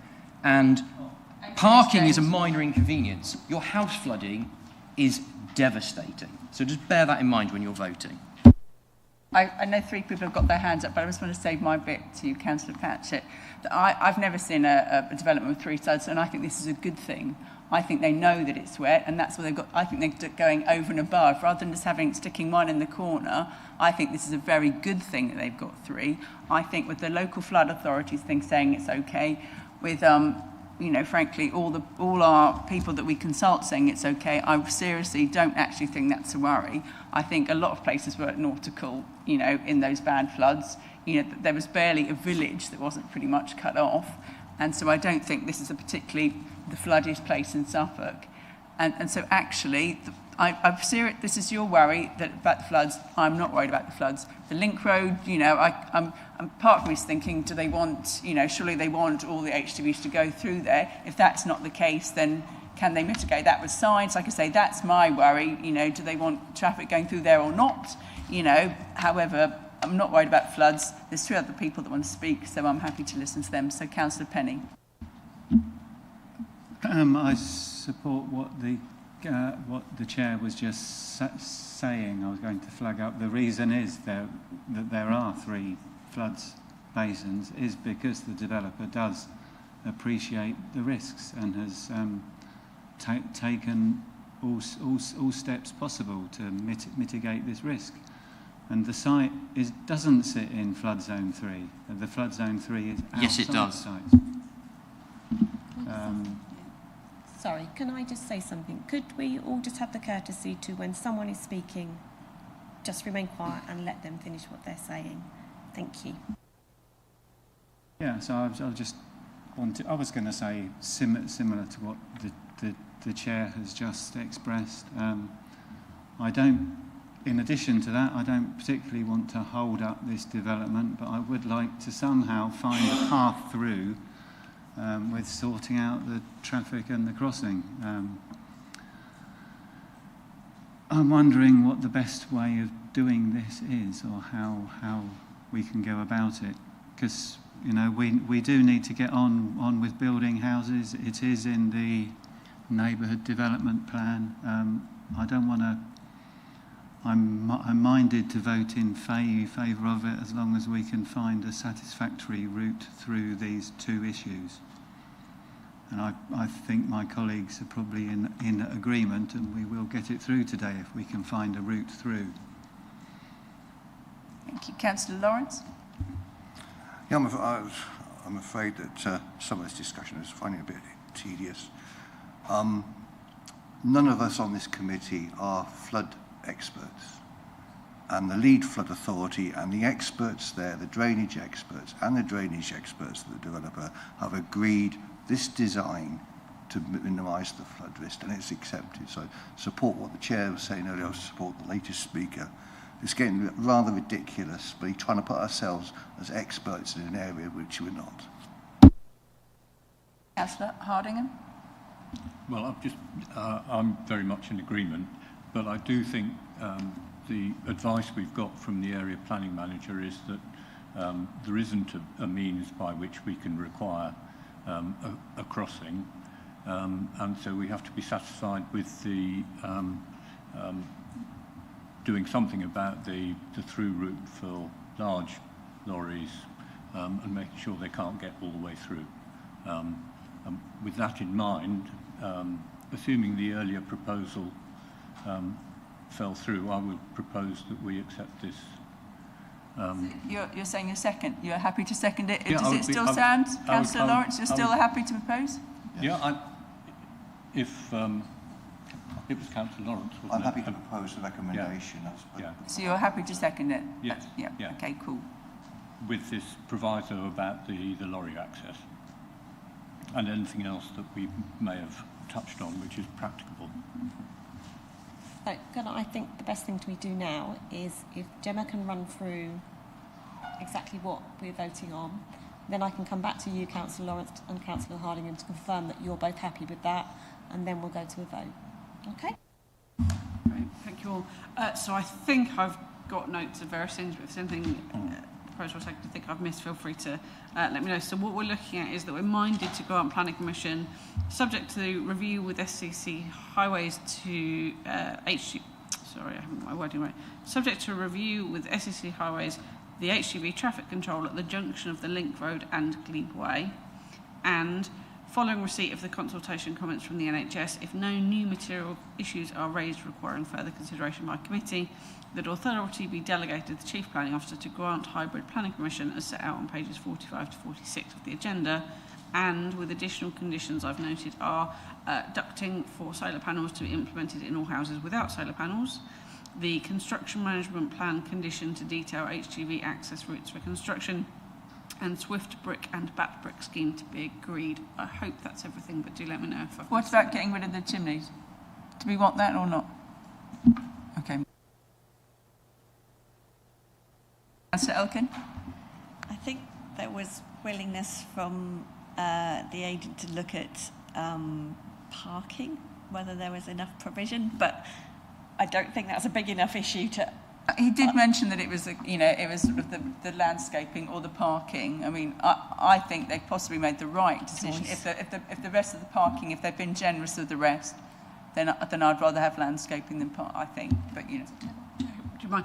Yeah, just wanted to come in on that quickly. So I did have a quick look at the parking provision, and I would say they have gone over and above from looking at it. There are spaces on driveways that haven't been allocated where you could see your visitors likely to park and block you in, or that they've got one extra than you might otherwise have thought they had. So I do think on balance they have gone over and above what we would expect elsewhere, and there probably is enough wiggle room, although it's not allocated visitor. you can see where there is space that I don't think tinkering for 4.5 spaces is necessarily something we need to do. Thank you. Councillor Elgin. It was just one very minor thing compared to all the other issues, but it's a perfect site, I think, for black poplar. So it was, if we're looking at the landscape plan, can we just ask if we've got wet woodland there, whether they would, they may be doing it anyway when they do the landscaping, but whether they consider planting some there, because it's the perfect place for it.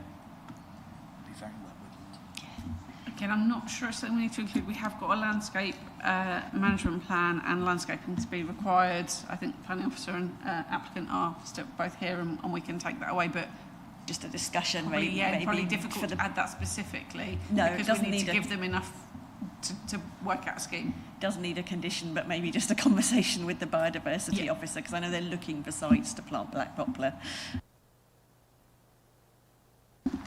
Does anyone want Gemma to go through it again? Does everyone know what we're voting for? Are we all happy?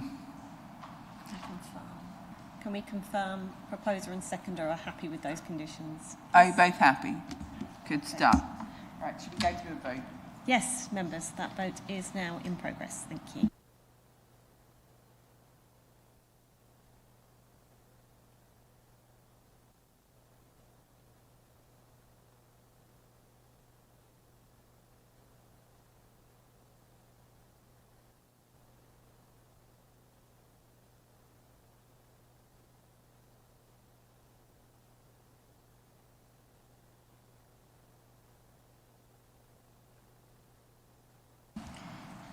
Thank you, members. Chair, that's 5 votes for and 1 against. Therefore, that's carried. Thank you.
carry on with item number 7B, DC/25/03802, Stowmarket Town Centre, Stowmarket, Suffolk. I will now invite Bradley Heffert to introduce the application to the committee.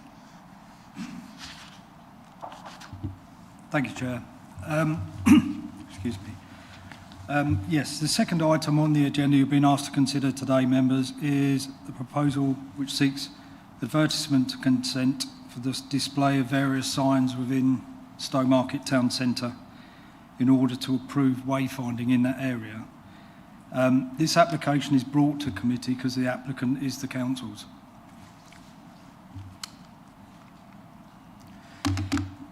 This aerial plan shows the proposed location of the signage within the town centre. As you can see, there are a number, and I apologise for the relatively small scale. They're shown with the orange and yellow dots you can see on that plan, on that map, sorry. Generally, you can divide the signs into two clusters.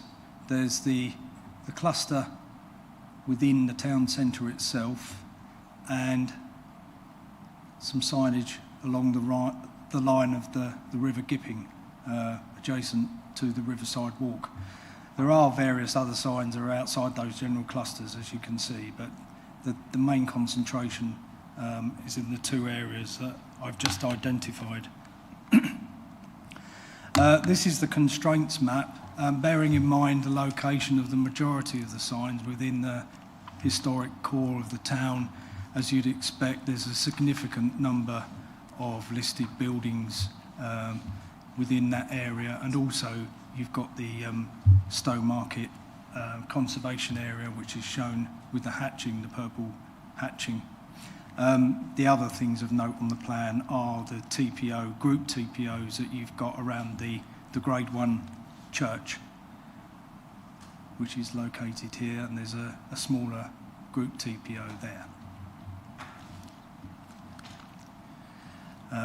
This is the second extract of constraints, which looks more on the side nearest the river. You will note that the river itself, for the floodplain that affects the river, because obviously that's when it's in spate, and the signage located in that particular area. This is the range. Excuse me. This is the range of signage that's proposed. Got larger information boards here, map signs, and interpretation panels, and a range of directional signage, most of which is finished blue, but you'll see that these along the Gipping River are finished green.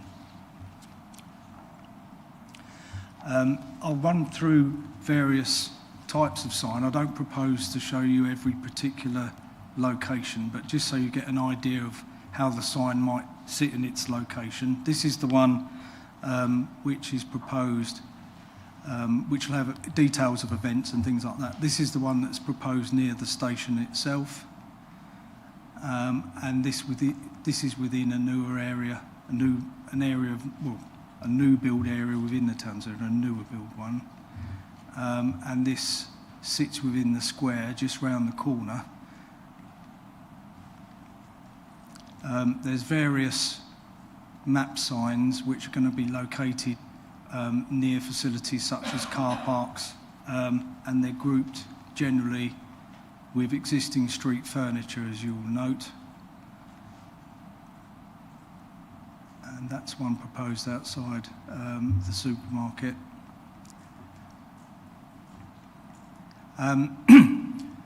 If you've looked at the report, you'll have noted that because of the constraints presented, as I went through earlier, primarily by the conservation area and listed buildings, of particular concern was the location of signs within the setting of the church, which is Grade 1, as an important consideration.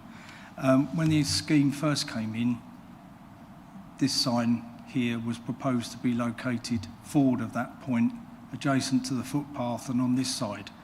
And your heritage officer was concerned about the impact that would have on the setting of the church when viewed from the road, Station Road West. So we've we've got the sign relocated to the preferred side, as you can see here. And in addition, the pole is going to be painted black as requested by that officer. In fact, all signs you see where you've got new poles involved are proposed to be painted black. The other signage that's going to be provided within the curtilage of the church is on existing street furniture. So, for example, this one here and the one just outside. So they're on existing street columns. This is another form of advert again, which is near the car park in Iliff Way, and this is the approach down to the supermarket. And again, various signs. Some will be located on walls, or it's proposed to locate some on walls, but they are done discreetly whilst providing a function, so therefore they're not deemed to be harmful to the character of the conservation area.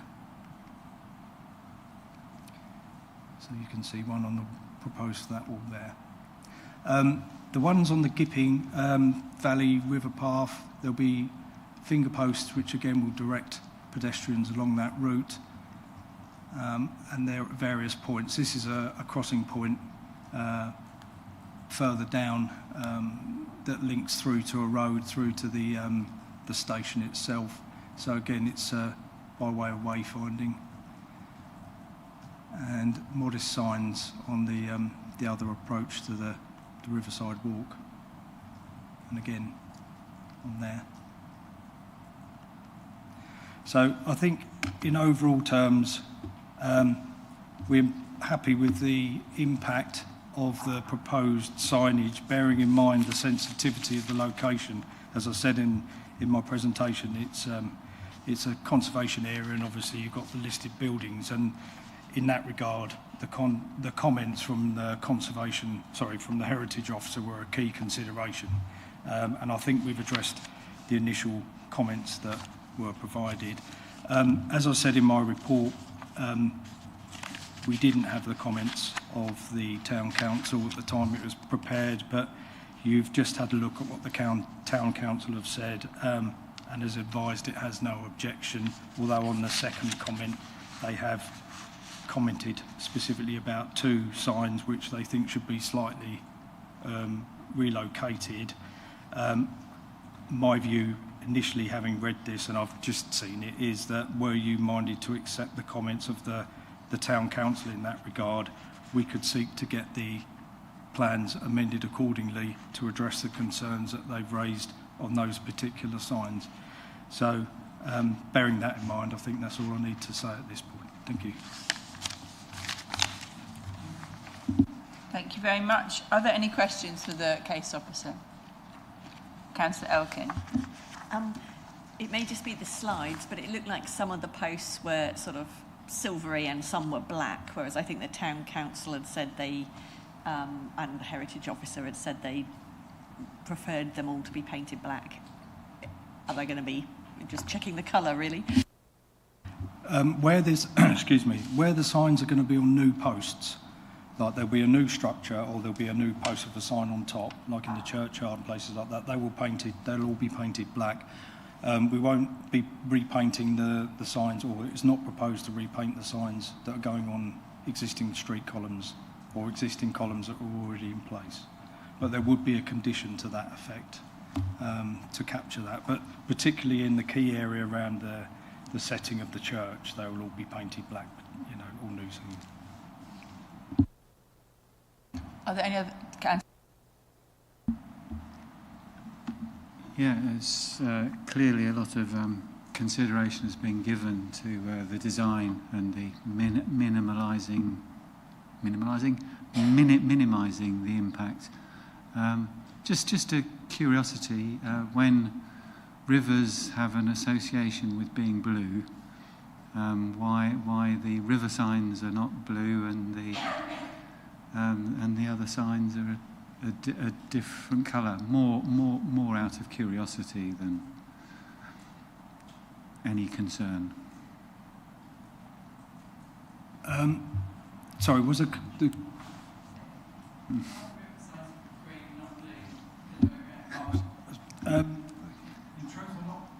sorry, in truth, I'm not entirely sure why the colours were chosen. I think it's the distinction because of the environment and potentially the less urban setting of the signage that runs along the river.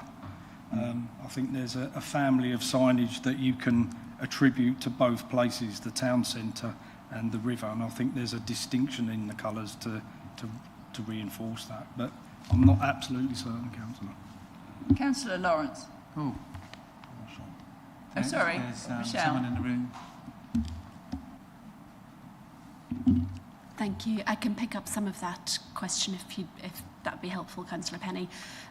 The signs along the river, it's the countryside location as opposed to the urban location in terms of the connection with the green rather than blue.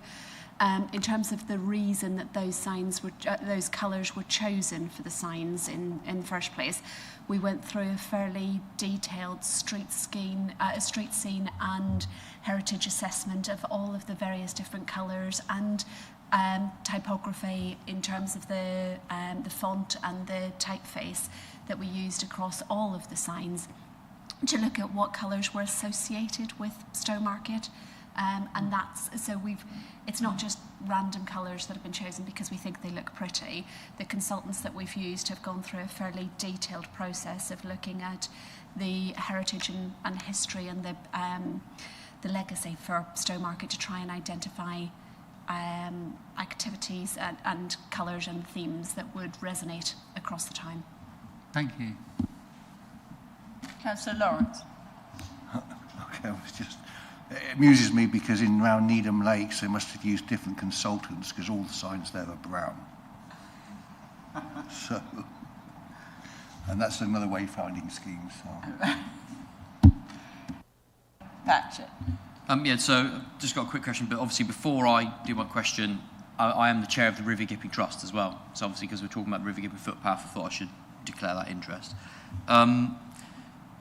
So yeah, with regards to, I know that the Town Council's comments of, especially the board outside Asda, of kind of moving it to the edge, which I'm fully supportive of, because that is a high flow of traffic and trolleys and wheelchairs and prams, so it needs moving to the side, definitely.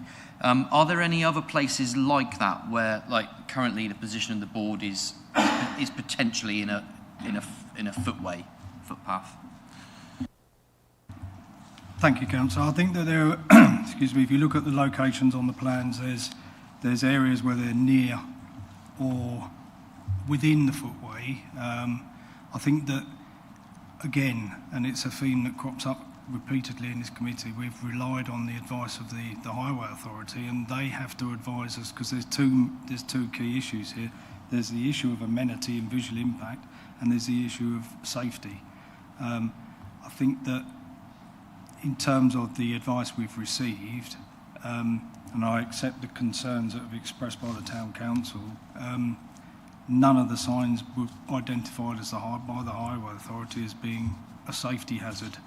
We can ask for the signs to be relocated at the request of the Town Council if you so wish, but I'm not sure whether we're able to actually, as planners, say that the signs are causing a highway issue if the Highway Authority are advising us that they haven't got those sorts of concerns. Any other questions? Well, yeah, but this is the same Highway Authority that is saying those pavements are currently safe, and they are absolutely not. So, yeah, I think I need to see more pictures of where the ones that are on pavements immediately on pavement. I need to see them to actually deem whether they are safe or not, really, because yeah. I've got the pictures you've seen in the presentation of the ones I have. I can run through the pictures again if that would help. But there's more though, isn't there? There's more signs than what we've seen. I haven't shown you all the signs, no. No, I've shown you examples of each sign, which I thought was a reasonable cross-section.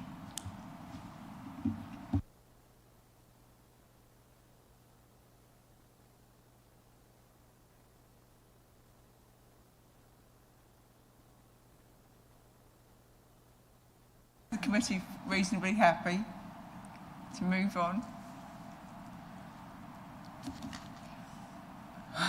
Sorry, I'm being filmed. And is there any other questions for the officer? Right, so we haven't got any public speakers, no one from the parish council, no objections, no supporters, no agent, no ward member, and so I'll now open the item up for debate.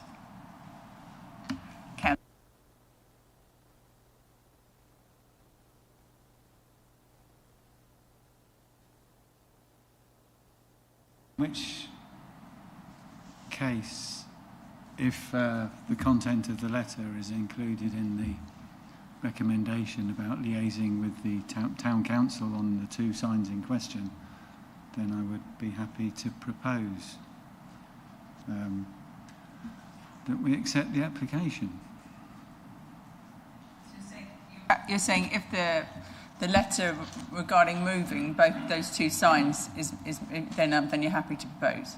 Yeah. But you did say that you are happy, didn't you, Gemma? Am I dreaming? So what I suggest, Chair, is we have to delegate authority to the Chief Planning Officer to amend the location of the board outside Asda and the mill, to have regards to the pathway, and subject to this, to grant advertisement consent as set out on page 60. Right, and if there's any other ones that James, is worried about, that are in the, can you say also if there's any that are obviously impeding pedestrians or something? Can we add something a bit vague like that in? Well, I think, can we sort of delegate authority to the officers to sort of work in conjunction with the town council? Because obviously the town council have highlighted these two. I think I know which councillor has highlighted these, and I absolutely agree with them. But if the town council, are we happy that the town council has actually has looked at all of the sites, and these are the only two they've brought up? Yeah, I mean, from my point of view, the town council, we might have to just come from Michelle for confirmation. My understanding is the town council have been involved through the course of the application. They had been consulted. They had their 3 weeks, which ended a week or 10 days ago, I think, from my recollection, but I'd have to check. And then we received their comments this morning, so that they have had their due time to comment, and they are the only two that have commented. I would also have a lot of concern about just saying we might approve, but we'll delegate you to look at them all again, is a little bit ropey, but I'm more than happy to look at those two as a specific. If we want to take the plan up again, I'm happy to look at that with Brad. But similarly, I did actually look at these through pre-app, and we went through them sign by sign from the beginning, and we had moved quite a lot of them and shuffled them back and just made as much room as we could. So I think overall I'm pretty satisfied, but take the point on those two. Well, so happy to retract that, so what I just said, yeah. If we do feel that the town council has had enough time to look at this and consult, and this is the only two they've come up with, and then this probably is the only two that have got a slight issue. Cool. And so, Dave, are you happy to propose that now, in light of what's just been said? Yes, that is what I just said, yeah. Cool. And can I have a seconder? Councillor Elkin? Cool. And would anyone else like to speak in the debate? So shall we go straight to the debate? Thank you, members. That vote is now in progress.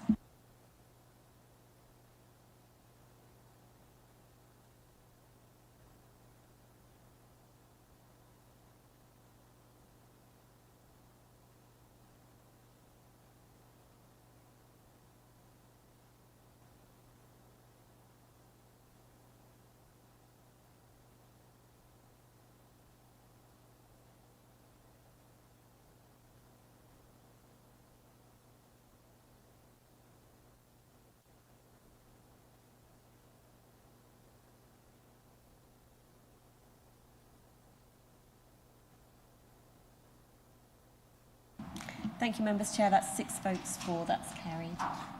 Cool, lads. Right, so on to 7D. DC/25/03419, 31 Acton Close, Bramford, Ipswich, Suffolk. I will now invite Nikita Goodrich, when she's ready, to introduce the application. Sorry, Nikita, take your time.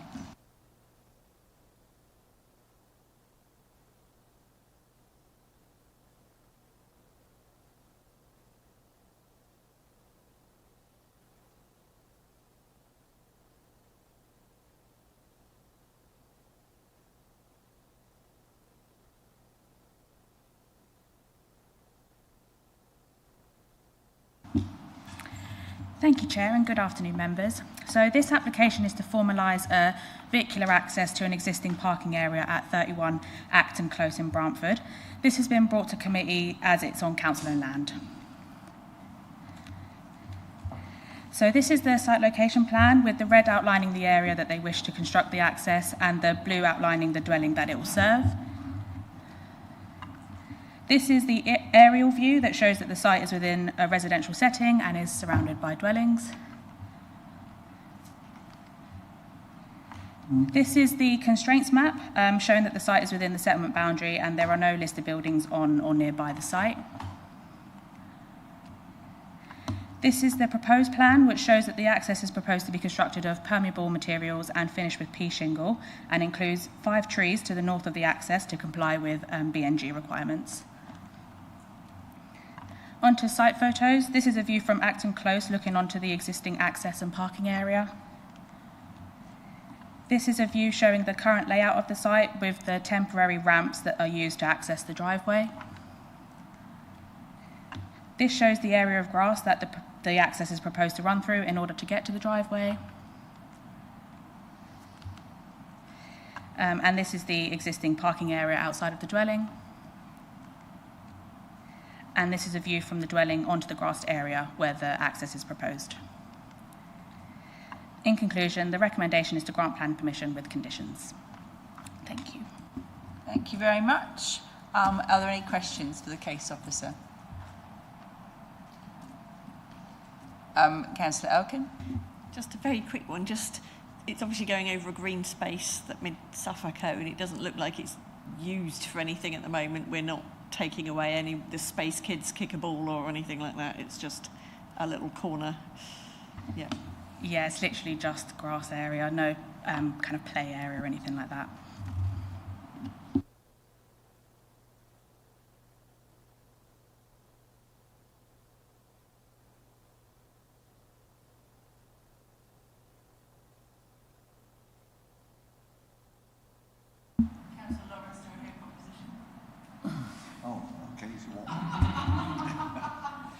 I propose we accept the recommendation as recommended by the officer. Yeah, I was just going to say that I presume the grassy area gets horribly churned up in wet weather, and it would seem an eminently sensible thing to do. So I'm happy to second. Excellent. Thank you very much. Would anyone else like to speak?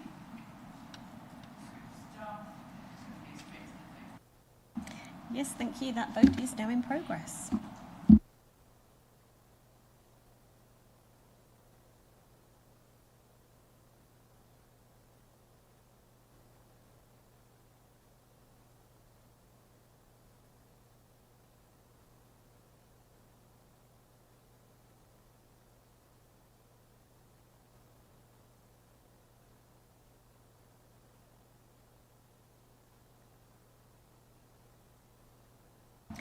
Thank you, members. That's 6 votes for. That's carried. Thank you. Thank you very much.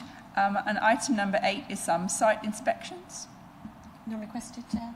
Thank you. So the next meeting of the Mid Suffolk Planning Committee will be on Wednesday the 19th of November at 9:30 in the Council Chamber. Thank you very much.